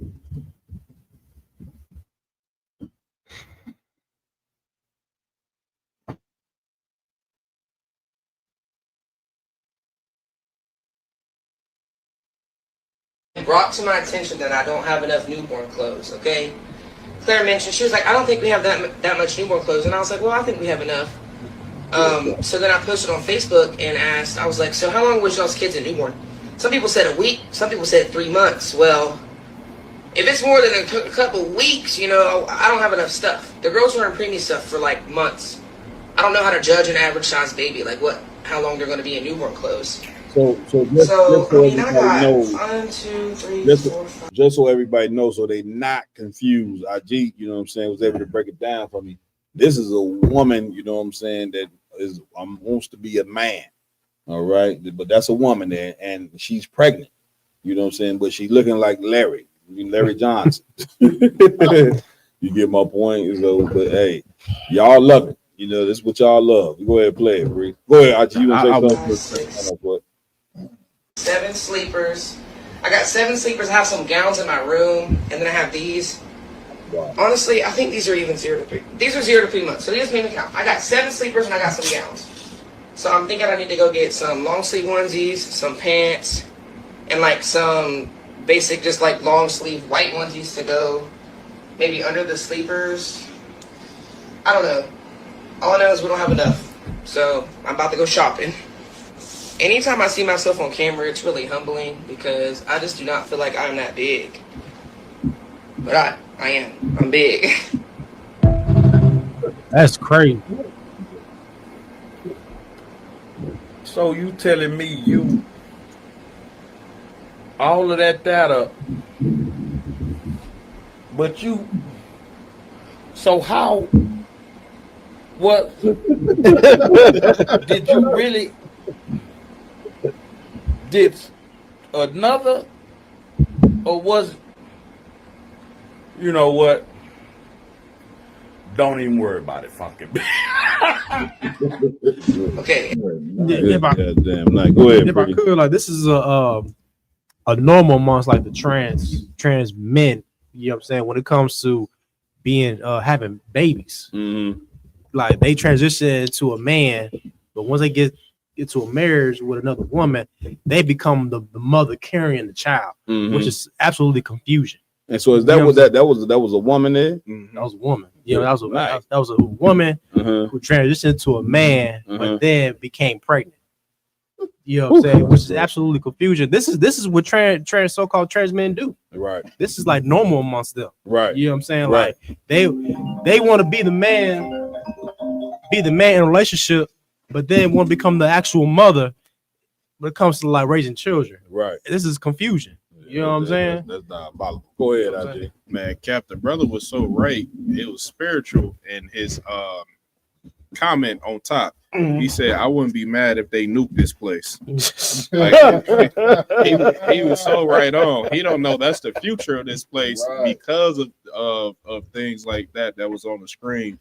This is Babylon the Great, the land of confusion. That's it. Where literally, I mean, the Bible cannot get any more descriptive than what you see in America. That's it. When the Lord said that this is the place of confusion, what the hell was that? Yeah. That this place, it deserved to be nuked. That's it. That's it. You know what I'm saying? I mean, look, y'all pretty much said it all. And like key thing you said, IJ, is it's one of the reasons why the Most High is going to destroy America, you know what I'm saying, and totally take it off of the map. Right. You know what I'm saying? Because of what you see, like what you see right here. You know what I'm saying? Go ahead, Kawaka. I'm just trying to keep up. This was a woman that's transitioning to being a man. That's it. But pregnant. Yeah. By a man. By a man. But you transitioning to be a man. That's it. I'm like the brother. You know what? Forget it. Don't even worry about it. Hey, listen, like the sister said, how does this benefit us as a race? Right. Remember she said that in another video? It don't. It don't benefit them. But like again, you know what I'm saying? Like it's like a disease, man. If you don't, you know what I'm saying, try to fight against the disease, you know what I'm saying, then the disease just constantly spread. We're in a hell of a position because they're telling us that this is an acceptable lifestyle. Right. And it only get worse and worse and worse. So yeah, you know, for a straight woman, she gonna have a extra hard time trying to find a masculine. You damn near ain't gonna be able to find one. You got to write it nigga in prison. You know what I'm saying? And hope he ain't gay. You understand? Which the likelihood of that is he more than likely is. I mean, man, this place here, you know what I'm saying, it needs to go into the goddamn frying pan. See what I'm saying? And so, man, that's where we headed. You know what I'm saying? Like you got to be a physician. That's why Christ, you know what I'm saying, said, I come for those who need a physician. And brother, we so sick being in this place and in this environment. You know what I'm saying? It's like growing up in a damn, you know what I'm saying? They call it not a quagmire, but a cesspool. You know, imagine living in a cesspool. You know what I'm saying? You're gonna be sick. But if you grow up in it, you ain't gonna know you're sick unless you go and get some fresh air. Right. You know what I'm saying? And man, listen, y'all listen to me good. Black, Hispanic, and Native Indian people, we are sick from being in America, man. You know what I'm saying? Come on, my y'all. Hey, Cap, and as confusing as that video is, I'm not surprised by it because it's the natural progression of that alternative, so-called alternative lifestyle. You know what I mean? Because if you think about it, Cap, especially everybody know in Chicago, every lesbian that we know, every sister that lives their lifestyle, majority of sisters that live their lifestyle, especially if they're older, got 2, 3, 4 kids. You know what I mean? And it's always they out there with the homies on the block before all this surgery stuff. They wearing the clothes, they're in the baggy clothes, they're in the baggy pants, and then next thing you know what I'm saying, they go to stomach, they pop up 6 months pregnant out of nowhere, and then they right back on the block talking about they want to be with a woman. You know what I mean? So that's the confusion, like the scriptures say, who turned the truth of God into a lie. You know what I mean? That's a fact. You know what I'm saying? And listen, we are definitely living, you know what I'm saying, on a foundation of lies to where you have to look at a person and be confused on whether this is a man or a woman. You see what I'm saying? And listen, and let me tell you again, if you don't stand against it, then this type of mental illness, brother, it just spreads. This is the reason why it's so important for brothers in the ISUBK, you know what I'm saying, and it's truth, you know what I'm saying, to teach our people, not that just they Israelites. It's cool to find out that you're an Israelite, but man, you got to take it a step further to make sure that you are sound on obeying what the Lord said to do. That's right. Each and every brother that get raised up is important. You see what I'm saying? Because that brother is, if he get with a woman and they raise up sons and daughters, they're gonna teach their daughters that you can't be this way. Right. This is how you fix the problem right here. This is the antidote right here to fixing this problem that we're looking at right here. The truth. That's right. You understand? Yeah, I'm right. Masculine men getting with feminine women who, you know, not feminists, but feminine women. You know what I'm saying? Yeah, it's like you gotta be more specific. Yeah. You gotta be specific. They think I'm, you know what I'm saying, champion being a feminist. Right. You know what I'm saying? Being a feminist is partly the reason why we in this damn condition in the first damn place. Anytime, you know what I'm saying, you as a woman, you try to fight, you know what I'm saying, to be on the level with a man or be above a man, you know what I'm saying, then this is the end result right here. The Most High's way is better than man's way. You understand? Man is still an idiot, you know what I'm saying, when it compares to the Most High, which is why the Lord had to read a book that been here for thousands of years, that a book, brother, that nobody understands. Or, you know what I'm saying, that nobody even tries to understand, or better yet, a book that people hate. You know what I'm saying? And how can you walk around with something that you really hate? Right. You see what I'm saying? Because when you going up in the Bible, the Lord hates homosexuality. The Lord hates this lifestyle of a man acting like a woman and a woman acting like a man. Give me that scripture real quick. You know what I'm saying? Where the Lord said it's an abomination for a man to put on woman clothes. So you know he definitely against, you know what I'm saying, a man or a woman being a damn transvestite. Right. You get my point? Where we at with this, Aka? Go. Boy, you want to say something, Ramon? Go ahead, Ryan. It was not so long, like a couple months ago. I think a pastor came out as gay to his congregation. Yeah, you know what I'm saying. It was absolutely crazy. You know what I'm That's saying. it. Like that's it. And You got it, Maya. Tell everybody where you at. Oh, Slack, sir. It's the book of Deuteronomy, chapter 22 and verse 5. Come on. The woman shall not wear that which pertaineth unto a man. Read that again. The woman shall not wear that which pertaineth unto a man. Right. You know what I'm saying? Like this, it's a spirit behind that. You know, it ain't just the clothes, you know what I'm saying, that of a man. It's what pertains to a man. You understand? It's like a woman trying to put on, you know what I'm saying, wear the pants. Right. It's spiritual, you know what I'm saying? The Lord said he don't want a woman to do that. The Lord made a woman, you know what I'm saying, glorious, man. You know what I'm saying? You can start with the physical. You know what I'm saying? Right. Brothers love the physical. You get my point? You know what I'm saying? You start right there. You know what I'm saying? But then what makes a woman even better than just her physical is her conduct. You know what I'm saying? Which the Lord want a woman to act in a certain way. You see what I'm saying? So when you start talking about putting on a man clothes and taking on a man's spirit, then you headed towards a place of, you know what I'm saying, the destruction. Can you read? Neither shall a man put on a woman's garment. Neither shall a man do what? Put on a woman's garment. Neither shall a man put on a woman's garment. You got me. Listen, obviously, you know what I'm saying, Tyler Perry didn't get this memo. You see what I'm saying? Because he's a champion of Christianity, is he not, RJ? And he became a champion of Christianity by being a big, strong man. How tall is this cat? Tyler Perry is like 6'4". Yeah, like this cat supposed to be like a damn defensive end in the NFL. You know what I'm saying, or a damn power forward in the NBA. Right. You see what I'm saying? Instead of that, he a woman putting on a skirt and a dress, talking about, you know what I'm saying, Medea.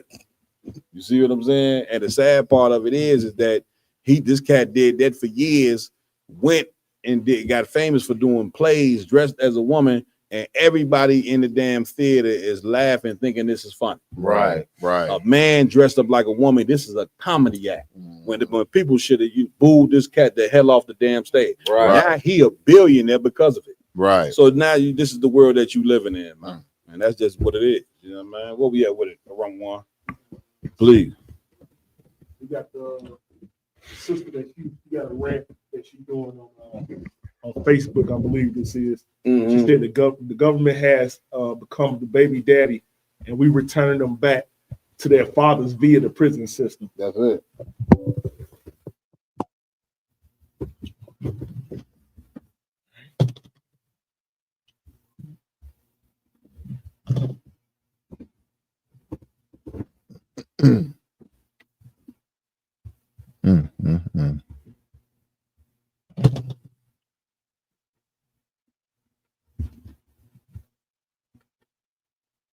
We were handed it. But welfare gave us all that we needed to say, fuck that nigga. And then we wonder why we have to return our children to their fathers, which is the prison system. Because the government is your baby daddy. Now give us our son. We fed him through food stamps. We housed him through HUD and Section 8. We the baby daddy. Give us our child. And they get to the point where they come collect, and now we look, and it's a pandemic, and it's an epidemic of melanated men in the prison system, going back to their daddy, Uncle Sam, who raised them via food stamps and welfare and Section 8. And if we don't do something about it, we'll just continue to perpetuate the cycle. And I don't talk about what I don't know about. Because shit, I got jammed up because after my life changed, I didn't want to let the motherfucking system go. When I didn't need it anymore. Right. And I got fucked up behind keeping an apartment, keeping a Section 8 apartment. Thinking to myself, if I was ever to be homeless again, me and my baby's gonna always have somewhere to go. And the motherfucker reported me to welfare. I got real fucked up behind that shit. I don't talk about what I don't know about, baby. I'm a single mama. Okay. Ooh, yeah. It's heavy, Cap, and you know what? This is all a result of kicking that black man out of the household, Cap.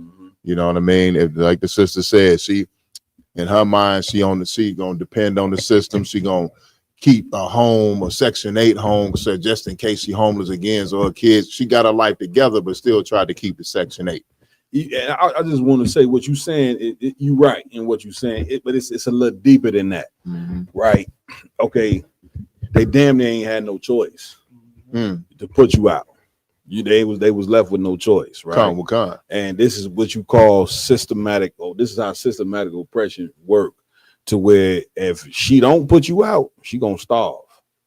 You understand? If she don't put you out, she ain't gonna have no roof over the head. You understand what I'm saying? Now, how we got to this is going back to the leadership of black people, right? You know what I'm saying? Because remember now, we've been in poverty forever in this place. Right. You see what I'm saying? But even though we was in poverty, you know what I'm saying, that home stayed intact, nevertheless. That's right. But you had a thing called the civil rights movement. You know what I'm saying? Where we was convinced that we should, the little money that we was making amongst each other, we should give that up, you know what I'm saying, and go support racist white businesses, which now you're gonna need a welfare system because you can't take care of yourself because you are relying on another people, you big stupid dummy. Right.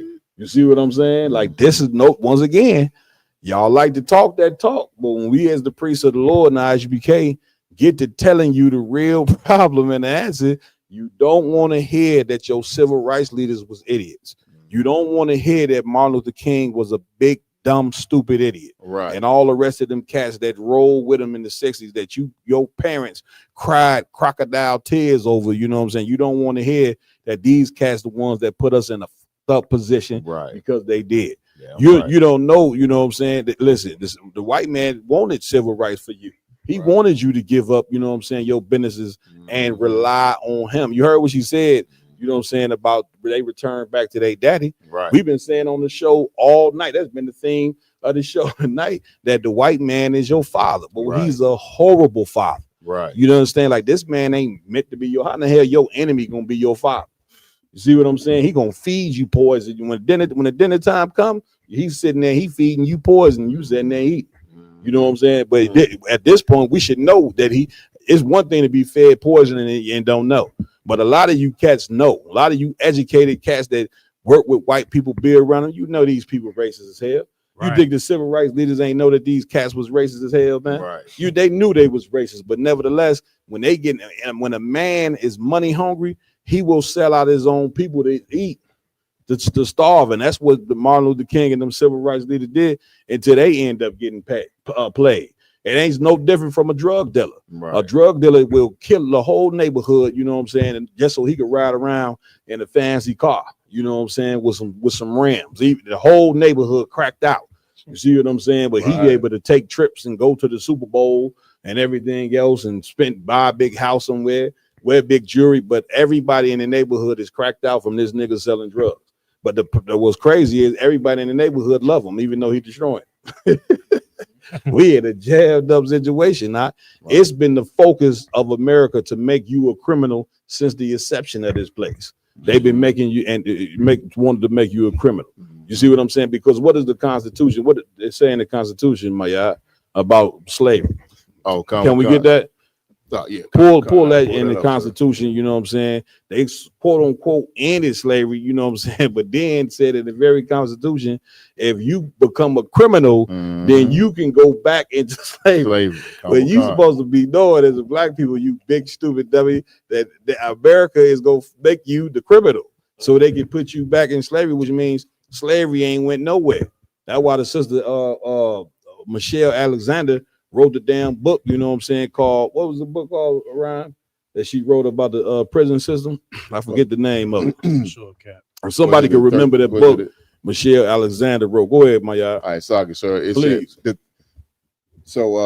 Article 1, Section 2, the 3/5 clause. Article 1, Section 9, which protected the slave trade until 1808.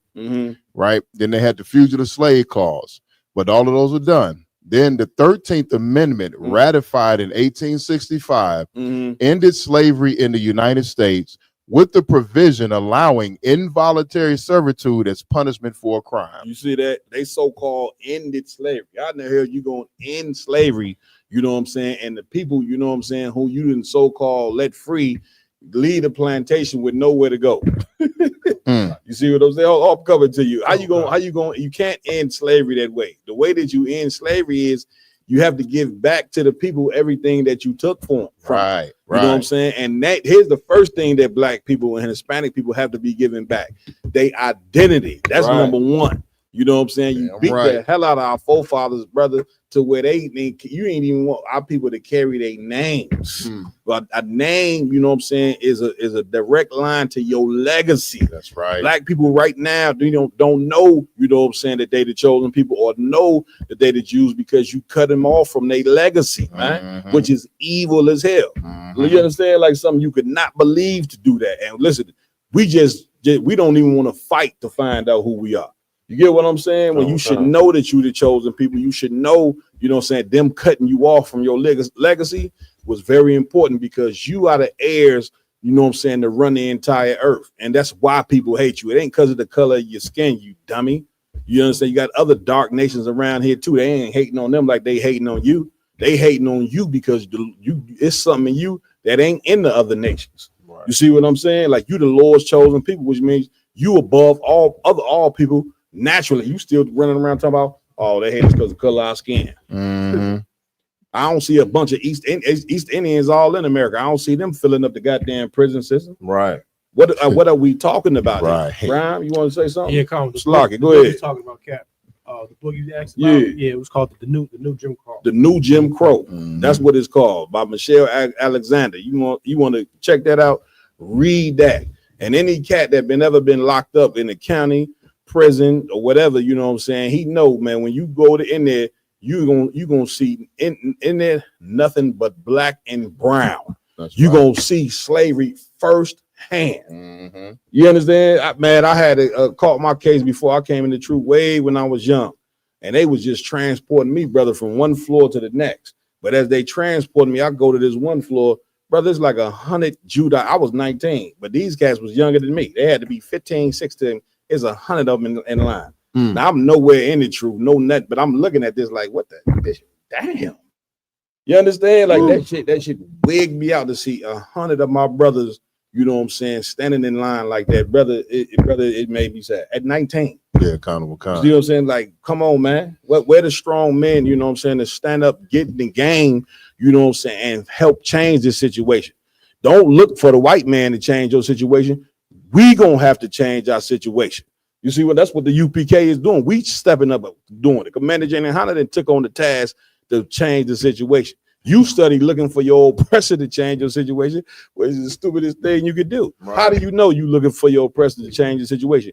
You keep talking about voting, man. You keep talking about voting for a Democrat or Republican, and at the end of the day, the Democrat and Republicans they come on the camera and act like they big enemies. And then once the camera shut off, these cats is having dinner together and drinking together. Right. You big dumb, stupid idiot. Oh wait. Wake the hell up, man. Come on, IG. Man, Cap, I just want to add to a point that you had made about it being different dark-skinned people on the earth. Yeah. How we as special people. Yeah. Like the East Indians, they had another dark-skinned race. Yeah. But they got their own homeland. That's right. And do you see what they doing with the land that they have? That's it. To call their own. Right. That the rivers is full with manure and and garbage. Yeah, right. I seen a video of an East Indian woman like 2 days ago. She on the nipple of a cow, just sucking the milk straight out. I'm looking like, I saw that video. Like, okay, we've been in slavery so long, so black people, we wrap our mind around us having our own homeland. Right. But if we had our own homeland, how glorious it would be. That's it. It wouldn't be India. Yeah. Pakistan. It wouldn't be Africa. That's nothing garbage like that. But it'd be a sight to see. Listen, these other nations, what you don't know, these other nations you looking up to, the Arabs, the white man, the East Indian, African, they don't have the wisdom that you got. They do not have the wisdom that Black, Hispanic, and Native Indian people got. They don't have it, which is why I'm coming to you, Maya. Which is why you supposed to be in charge of the earth. That's right. But you so beat down, even though you got all this wisdom, you know what I'm saying, and intuition and all these different things, you don't think that nothing good could come from you, man. Right. You understand when everything good come from you. The food, who make better food than Hispanic people? Right. Tacos undefeated. Yeah, tacos are. I've been seeing some of the brothers in here eating tacos. The tacos be so good that the brother's about to eat his fingers. You just looking at the brother like you realize that's your middle finger and your thumb, right? Go ahead, but he be in the damn mercy. Nigga eat You see what I'm saying? Nobody cooks better than you. You know what I'm saying? Nobody is more intelligent than you. Nobody look better than you. Right. Nobody does anything better than you. But yet still, you don't think you could exist. You know what I'm saying? Without the so-called white man. You see what I'm saying? Well, you're gonna have to. And the first part of existing without them is turning back to the Most High, going in His Bible and understanding it's your duty to keep them laws, statutes, and commandments. Damn right, sir. That's your ticket out of here. Damn right. Come on, my y'all. Hey, Sluggy, sir, it's heavy what you bringing out. What Officer Awalam said, because out there, me and Kara talking yesterday, because I got a bunch of Africans in my building again, and I was free from it for a minute, but now I'm surrounded by them. In my apartment is surrounded by Africans. You know what I mean? And walking on my floor the other day, I smelled some food cooking that didn't smell quite right. It almost smelled good, and then I smelled feet. You know what I'm saying? And I was telling Kara, I was like, you know what, man? They tell us we Africans, right? So here's the thing we need to realize about our people, right? Number one, Esau is a nasty, disgusting beast. That's it. Africans are nasty and disgusting. East Indians are nasty and disgusting. Arabs are nasty and disgusting. Asians are nasty and disgusting. But we clean. We prefer to be clean. We like to smell good. We like to look good. We like to bathe. You know what I mean? Like naturally, like my brother, my mom's like, I don't know what's wrong with your brother. My brother take like 5 showers a day. You get what I'm saying? Just in the shower. You know what I'm saying? He started to sweat a little bit here in the shower. Right. But that's just how we are naturally as a people. We like to be clean. We like to look clean, stay clean, smell good. So if we the ones that look clean, stay clean, and smell good, and everybody else, I hate to say this, is musty and dusty.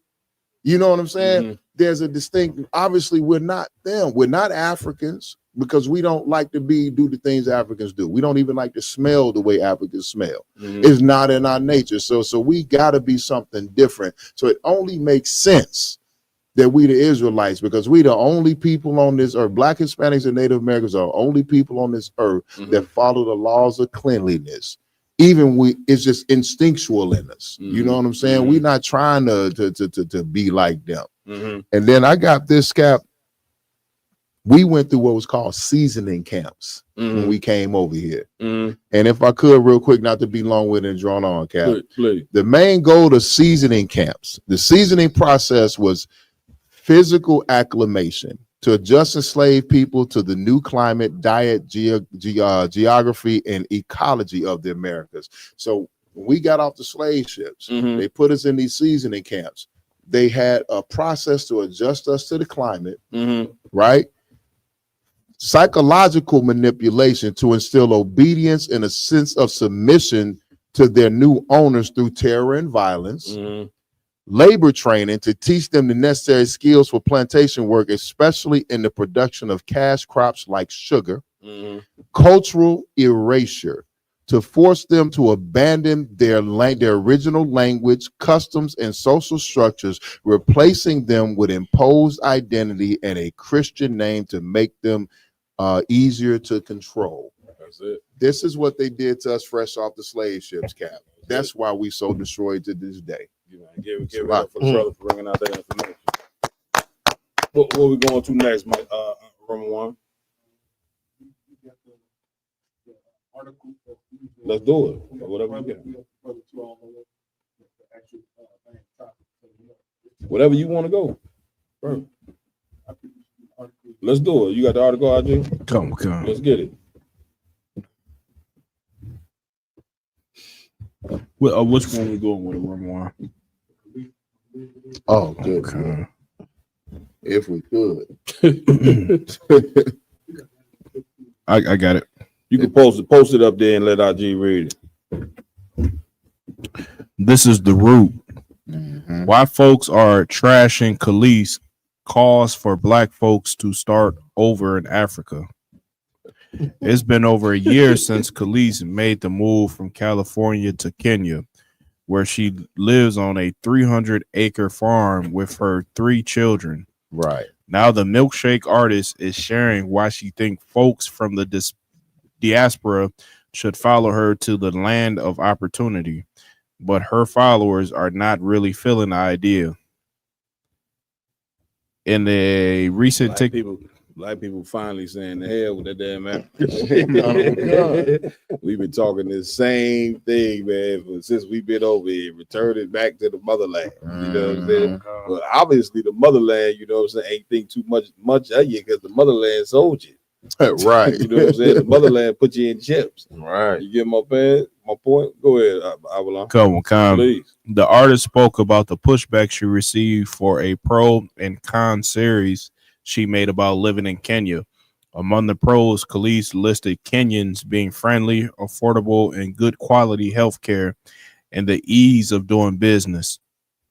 But folks scratched their heads when the millionaire artist listed the cons, which includes potholes in the road, a lack of waste management, and the high cost of imported goods. The waste management here is trash. It's absolutely awful. It doesn't exist. The artist said in her TikTok, the other big con is shipping and importing. If you want to live like an American here, it's definitely going to cost you like triple the price. Damn. Totally. Come on, y'all. Whoever want to take it, go ahead, Carol. If I could, Cap, Please. how you promoting something and trashing it at the same time? At the same time, she said, like, that's a weak ass sales pitch right there. That's it. You talking about what we should do, and then you trashing everything what's going on there. Like a person will have to be just stupid to listen to you at this point, right? You're not even making no sense. That's a fact. You're just not. I would love. Come on, if I could, to Car's point, she's not selling her words. I done seen Khalees a few times on Instagram. She's selling her body. That's it. She on Instagram, bikinis, tank tops, and obviously, and she be trying to like sell products and stuff like that. She's selling her looks, right? So it really don't matter what she's saying. It's some dumb nigga that's infatuated on how she looked. Is going, yeah, she right. Let's go to Kenya. I wonder how much the Kenyan government is paying her to say these things to get niggas to come over, stupid niggas to come over there. You know that you know they doing that. You know what I'm saying? Hey, listen, ain't nobody that know how to work a hustle better than the African. Right, sir. You go on Facebook, who in your inbox? You know what I'm saying? They have become whatever you want to become. They talk about the Israelites or their joy. Before you know it, they in your inbox, brother. You know what I'm saying? Right. I just know them as soon as I see them. Delete, block. Common Con. My Hey, like I said, and the hilarious the thing about Khalees doing this, like she's talking about, so like the Kenyans are so friendly. You know what I mean? They're so friendly over here. They're so nice. Yeah, they friendly and nice to you. You got a ton of tail. Yeah. You know, and money. And she's here's the key, but beyond the tail lot. The money. She's a millionaire. If she run out of that cash, brother, all she gonna see is machetes outside the window. Con, sir. They gonna be telling her, "Come on out." Right. we have been waiting for this. Right. Yeah, okay. Go ahead, because I was wondering, me and Carl was talking about this the other day. Like the sisters out there, Caps, is her and her 2 sons on 300 acres of land. She ain't got no protection. She ain't got no defense. That money is the only thing defending her right now. And like you said, so when that run out, I said the same thing. They gonna surround that place and they gonna be demanding something from her that she ain't willing to give up. Man, listen, if you're on the screen showing your nakedness, you know what I'm saying, because she ain't saying nothing deep. You know what I'm saying? Like, big shout out to all the sisters who got intelligence, man. Yeah, you know you're not even in the truth, but they don't even have to show their body, man. You know what I mean? Sisters, getting degrees, and sisters is intelligent as hell. Right. You don't have to show your body to get attention. You saying that here tonight. A few sisters saying some powerful things, but she's showing her body on the internet, which once again ain't wise, because you best believe them Kenyans is just waiting for an opportunity to rape the hell out of her, which they eventually going to do. I'm telling you, one day that's gonna be the next story that you hear. Some Kenyans and ran a train on Khalees out there. You see what I'm saying? And you gonna know, you know what I'm saying, that you didn't heard a prophet here today. You know what I'm saying? And that's what's about to happen. Now she telling you to come to acting like it's a promised land, then get to tell you the waste management ain't no good, which means the funk. You know what I'm saying? In Kenya, you know what I'm saying, brother, make your nose hairs do the percolators in the morning, noon, and night. But she telling you to move it. And you got to have a ton of cash. All you black people that move to Africa and keep telling other black people to move there, when you know you got to have a ton of cash to move there, it's very simple of you. And spiritually, what it is really is, you know what I'm saying, you trying to avoid, you know what I'm saying, serving the Most High, you know what I'm saying, and not keep these laws, statutes, commandments. You know what I'm saying? You like plenty of black people that believe they can move to somewhere else to get heaven. You know what I'm saying? Unfortunately, it's not going to work like that. You know what I'm saying? Christ said in the Bible that the kingdom of heaven is within you. That's right. You see what I'm saying? So if black people want heaven, guess where heaven starts? It starts within you. That's right. You see what I'm saying? And the way that it starts within you is getting rid of what you ever been taught as a Christian, getting rid of that old man and becoming brand new and learning how to be a brother like you ain't never been. Learning how to be a sister like you ain't never been. And then once you learn how to be a brother like you ain't never been and a sister ain't like you never been, now you link up with other brothers who would like-minded like you, sisters that's like-minded like you. And then we have strong families, strong relationships with one another, you know what I'm saying? And that's how you build the kingdom of heaven. Stop trying to, you know what I'm saying, cheat the Most High and be a cheater. No, a cheater never wins. Right. You see, you jumping on a plane thinking that's going to solve your nigga problems when that ain't going to solve your nigga problems. The only thing that's going to solve your nigga problems is keeping these laws, statutes, and commandments. That's right. Damn right, sir. God damn it.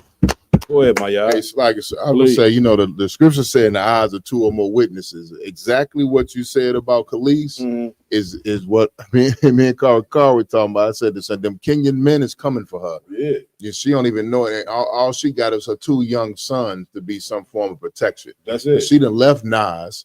She done left whoever she left Nas for. Like the standard thing that our sisters do is leave a man that has them, want to keep them and protect them, to try to go for some other cat who gonna leave them and leave them exposed. That's why they the most unprotected creatures on the planet, because they keep leaving their goddamn protection. Salag is there. You know what I'm saying?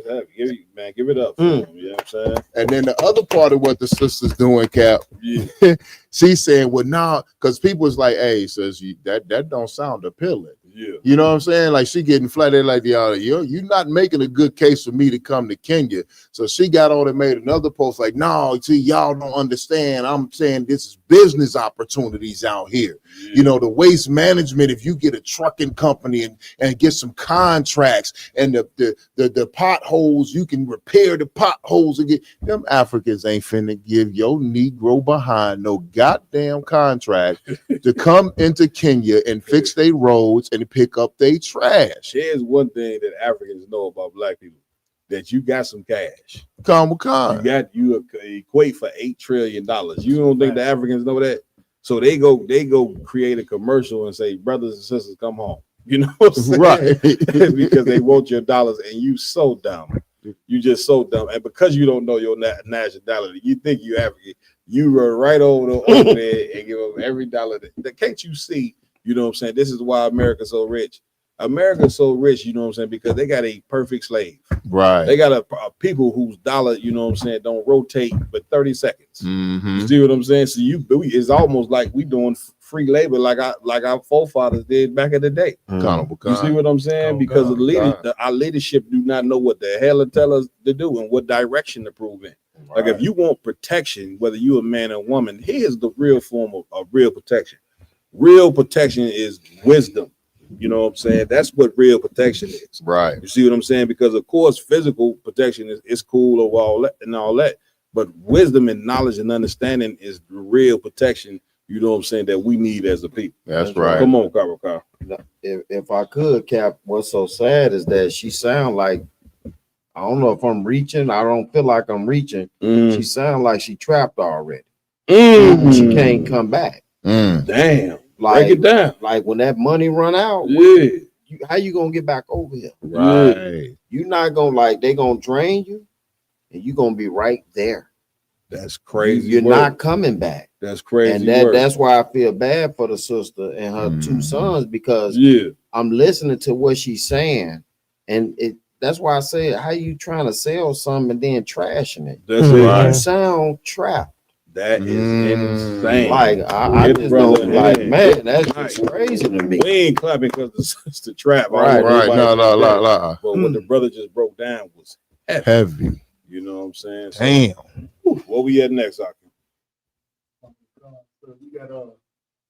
We got the tragic story of Marshawn Nealon, defensive tackle for the Dallas Cowboys. Come on with it.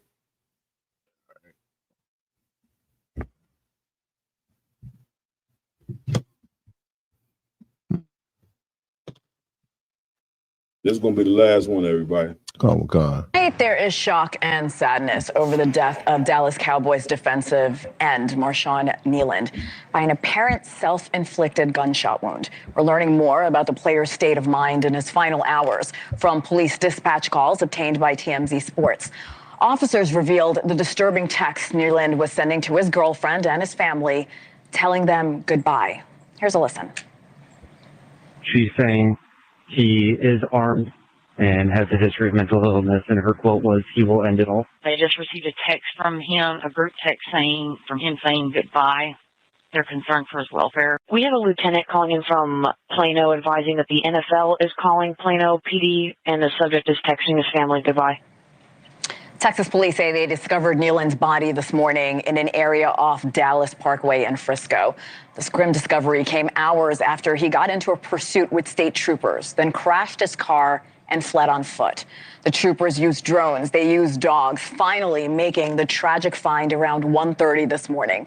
It was just this past Monday night when Nealon scored a touchdown in the Cowboys game against the Arizona Cardinals.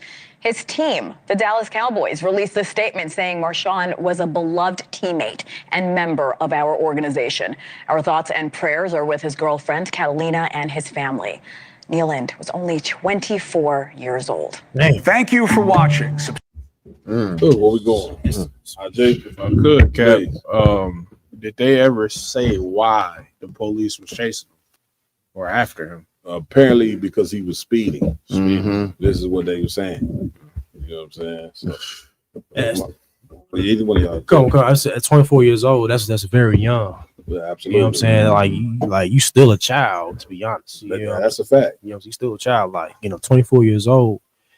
like going with that mental illness is something that's like has to be addressed as well amongst black men as well. You know what I'm saying? Because like scripture said, it's a curse to suffer mental illness. That's it. You know what I'm saying? It's a curse. You know, it doesn't matter how rich you are. Yeah. This brother is a successful NFL player. That's it. This brother had a contract for the Dallas Cowboys. One of the top NFL teams in the country. That's it. You know what I'm saying? Like you said in the classes every week, money is not a solution to get out of this hellhole. No fame.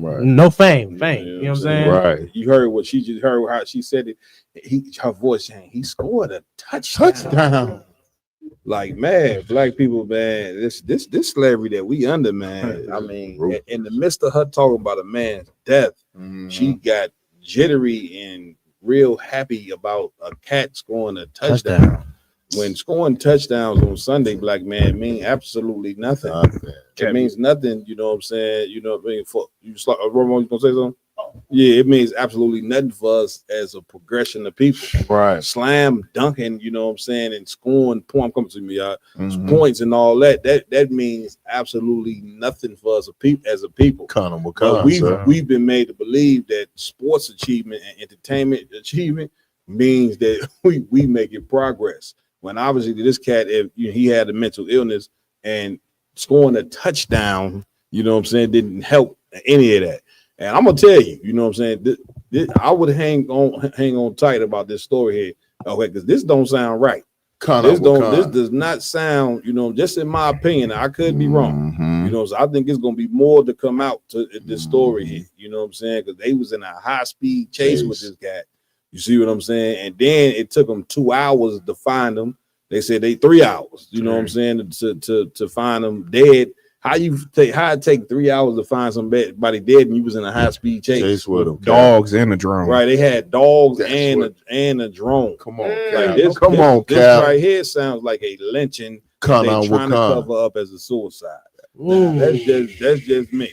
You see what I'm saying? Hey, Cap, Salakia, sir, what you bringing out is so heavy. When I heard this story, and they said the 2 hours. Now, my thing is this, Cap. You know what I'm saying? This is another. Now, we all know how, as being a black man in America, when you get pulled over by the police, you got a 50-50 chance to survive. That's automatic. You know what I'm saying? So, and being a celebrity don't matter. You know what I mean? They might know your name, but they don't know your face. So that brother got pulled over for speeding. Now, they saying he had mental health issues. It doesn't help his girlfriend, his family talking about his mental health issues. But they saying he got mental health issues. We all, but listen to how I'm coming. I had to catch but you just said something so heavy. Like they said, the girlfriend said, well, he got mental health issues and he got a gun. Like this don't sound right. Go ahead. Come on, now, Cap. I've seen plenty of videos. We all seen plenty of videos. Video coming to my mind. Your grandmother called on her grandson because he had mental health issues and he had a screwdriver in his hand.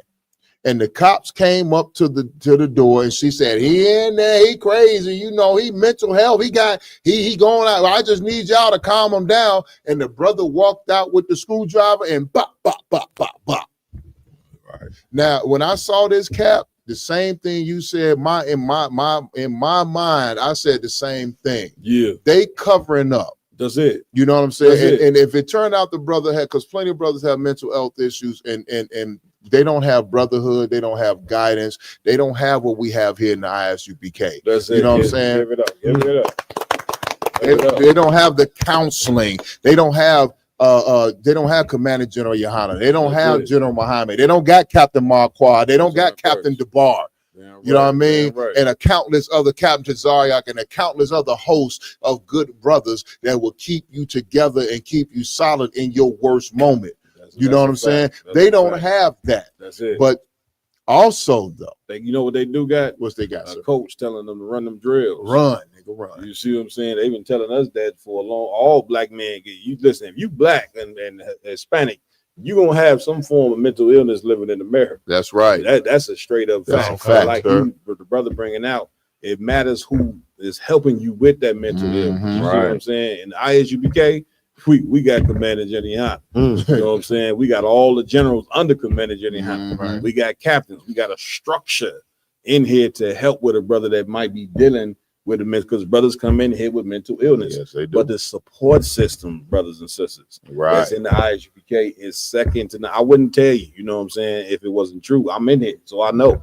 You see what I'm saying? Come on, my y'all. Hey, Con, sir. So you know what I mean? Like we have to realize, like, a lot of these brothers out here on their own, and then by us being black in America, when they get a call like what that brother's girlfriend, or what we call his rib, like that brother's rib place, oh, he has mental health issues, he has a weapon, that's almost an instant unalive sentence right there. And the police, I'm with you, Cap. I'm gonna wait for more to develop on this story, because when I saw that story, I said, nah. I was like, nah, I really just, something in my spirit say that brother didn't unalive himself. That's it. That brother was unalive by the cops, because you pull him over for speeding, you get a high-speed chase. Now, I've seen 1,000 high-speed chase. Why are you bringing out K9s and drones to come and find a brother that you was in a high-speed chase with? Look, your high-speed chase, they throw the helicopter, they lose track of you. Usually,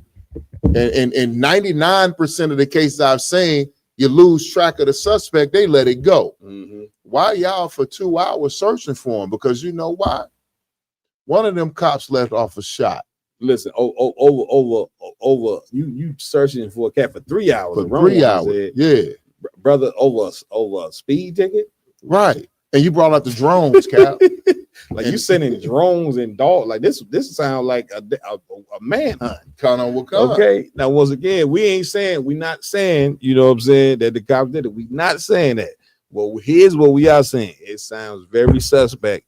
And I would just sit and wait, you know what I'm saying, till more information comes out about this. That's right, because sir. The Bible says the white man is a cunning hunter. This is what the Lord, this is in the Bible, and that is what he is. And let me tell you something. It ain't nothing that a white man loves to hunt more than a black man. That's right. Not a deer, not a tiger, not a lion, not nothing else. You know what I'm saying? The number one thing a white man loves to hunt more than anything is a black man. Go ahead. Hey, Cap, it's so true that Richard Pryor, may he rise again, made a joke about that back in the days, Cap. He did it. He said, you know, he did a hillbilly voice. He said, it ain't no fun when you try to hang a white man. They just kind of sit there and take it. He did, it's more fun when you try to hang a nigga, because they kind of run and they kind of jerk against the rope a little bit. You know what I'm saying? So, like, other races, they lay down to the hunt, but it's in our spirit. You know what I'm saying? Since slavery, since they first encountered us, even in Rome, they first encountered us, Greek, Rome, wherever you may be, they love to hunt us because we got that spirit of resistance against them. You know what I mean? That when our back is against the wall, we that cornered mouse, you know what I'm saying, that's gonna fight. And we're their favorite prey.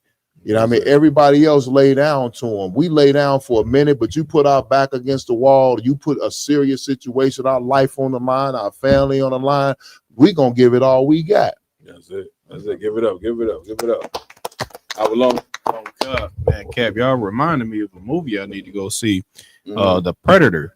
Yeah, I want to see that. In the Predator, they hunt and take trophies. They like to get the best game that they can find and kill it and take the score for a trophy. That's just like Esau. He see a black man, and I think his heart light up and say, "Yeah, this a big buck right here, a trophy I can have." That's it, the biggest buck. Yeah, he is, you know what I'm saying, the number one predator in the earth. That's right, sir. But listen, we tired of being the prey.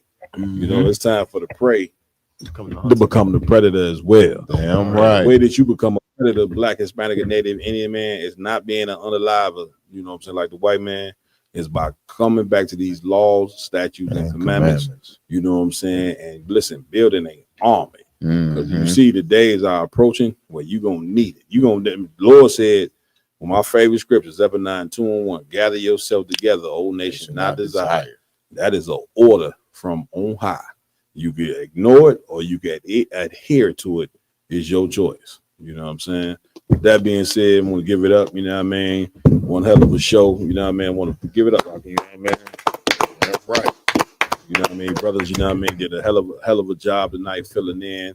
Lord allow Lamaki Allah be back next week. Yaradan, Raj Karab, you know what I'm saying? Brothers putting in work, you know what I mean, every night. Want to give it up to Officer Rhyme, you know what I mean, filling in tonight. Rhyme, tell everybody what you got going on, what you doing, you know what I'm saying, with the whole fitness thing in there and everything like that, and how people can find it. Come, sir. I just got my own YouTube channel, Iron Sapien YouTube. That's right. You know, been hearing the councils for years about you, Captain Zaryak. Telling me, man, you gotta push that shit, man. Push this shit out. You know what I mean? So I just followed the council, created a YouTube channel, got my TikTok up and running, doing fitness tips. You know what I'm saying? It's coming up. Damn And we got the Iron Sapien clothing brand coming up real soon. Damn you know right. What I'm saying? That's going to website coming real soon. That's right. And we also got the 57th annual Passover Finish Challenge coming real soon. You know what I'm saying? I know in Houston, y'all gonna eat, drink real good. You know what I'm saying? So I'm gonna have people try to get it right before then. That way they ain't gotta feel too guilty eating on that good food in Houston. You know what I'm saying? Right. Y'all know how it is. I know, man, whenever I go to a cookout, you know what I'm saying? I'm like, they got all this food here. Now, I'm trying to lose weight, but I mean, I feel guilty just eating the chicken wing. You know what I'm saying? Lord, I'm finna hit the gym with this nigga tomorrow. Oh, are you? Lord be with you, Hey, man, listen, I suggest everybody, you know what I mean, try to get themselves right physically, you know what I mean? Obesity in the Black and Hispanic and Native Indian community, man, is a very, very, epidemic, you know what I'm saying? We must fight against it, working out and all that, but health is important. Too many of us is dying from not taking care of our health and not seeing the doctor. You see what I'm saying? If I could, Cap, Salaka, sir, what's your page handles? You know what I'm saying? If I'm gonna look you up on YouTube, Instagram, Twitter, all that stuff, well, what pages would I look for, sir? Just type in Iron Sapien. I'm everywhere. I'm TikTok, I'm YouTube, Facebook, Instagram. Just type in Iron Sapien. Iron Sapien itself, it came out of the UPK. That's right. Like the name came from Captain Mashak, posted it on my videos, Iron Sapien. And so that's how I created the brand Iron Sapien. Man, big shout out to Captain Mashak, DC, Bad Benjamin brother. Big Don Dada. That's what I call him, the Big Don Dada. Yeah, Mashak don't play no games, okay? Oh God, yeah. Man, so big shout out to Rhyme. Also, here with us tonight, I will you know what I'm saying? Closing it out. Anything you want to say? Yeah, common kind, if I may, sir. This Tuesday, I'm putting together a hell of a war report. Does it? Make sure y'all tune in this Tuesday at I gotta work it out with Ash. Yeah. And Mapata's. I think we're doing a new time. I might go at 6 p.m. Yeah. Or it might be 7:30 p.m. But I'm gonna put out the promotion. There you go. But I'm putting together a real good piece for the war report. There's a lot going on right now. That's it. Make sure y'all tune in. Man, listen, I might join you that night. You know what I'm saying? Come. You know, I'm gonna do my workout first, and if I got some energy, I'll make my way. But if not, I'm gonna tell y'all, y'all got it. You know what I'm saying? See y'all next Friday. Yeah, man. Listen, with that being said, I also want to give it up to Officer Mayad. You understand? Any announcements, priest? Hey, Conor Wakan, if I could, sir, Salaka. First and foremost, pay your tithes. That's a fact. You know what I'm saying? 10% of every increase you get goes to the priests and prophets of the Lord. You know what I'm saying? You got to pay the Lord because he's the reason that you get your increase. You know what I mean? Also, tune in every Saturday. That's every Sabbath day. Go to isubk.com. Find out what school is near you, and then tune into the Sabbath service every Saturday. You know what I mean? Use from 9 to 11, or from 10 to 12, wherever it may be, so that you can get the proper scripture breakdowns. We do the ancient Hebrew, the Lashon Kodash. Then we give you the English translation and the proper scripture breakdown, so you can understand and learn your history. Damn right. Give it up. Give it up. Give it up. Give it up. Also in here with us tonight, you know what I'm saying, did an excellent job filling in. Damn right. You know what I'm saying? Officer Kyra.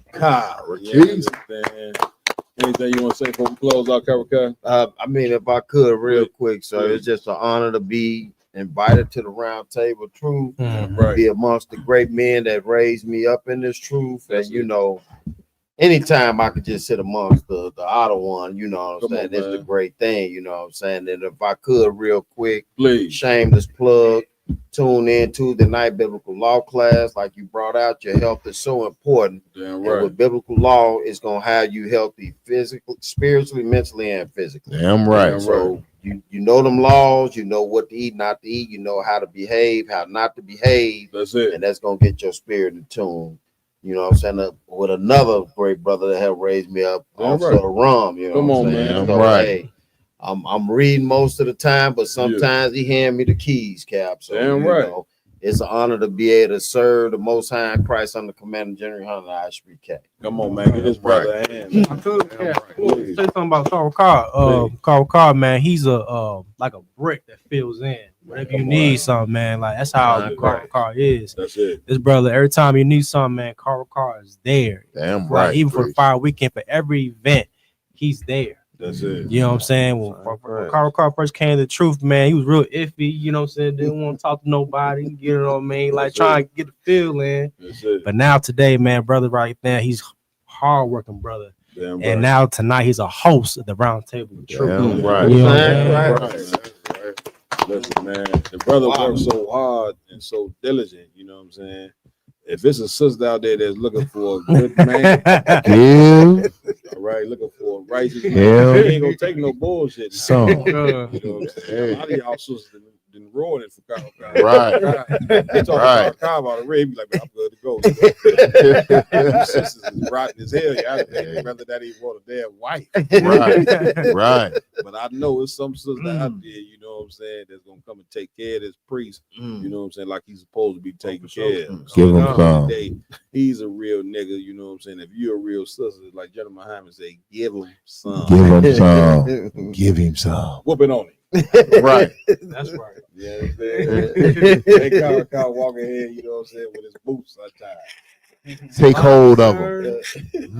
I'm on claim. I'm on claim, sir. I can't make it, sir. But if I would, I would. I also want to give it up, man. The other brothers just came through over here, but first and foremost, you know what I'm saying, our engineer, man, and Ramawan, man, give him a hand. Right. Just walking through the door, we got Officer Dr. Zayab. That's right. Officer Rakam Yalin. That's right. I am Captain Marquardt under Commander Jenny Holland. There's been another IHBK Roundtable of Truth joint. With that, we out. Shalom. Right. Right. That's right.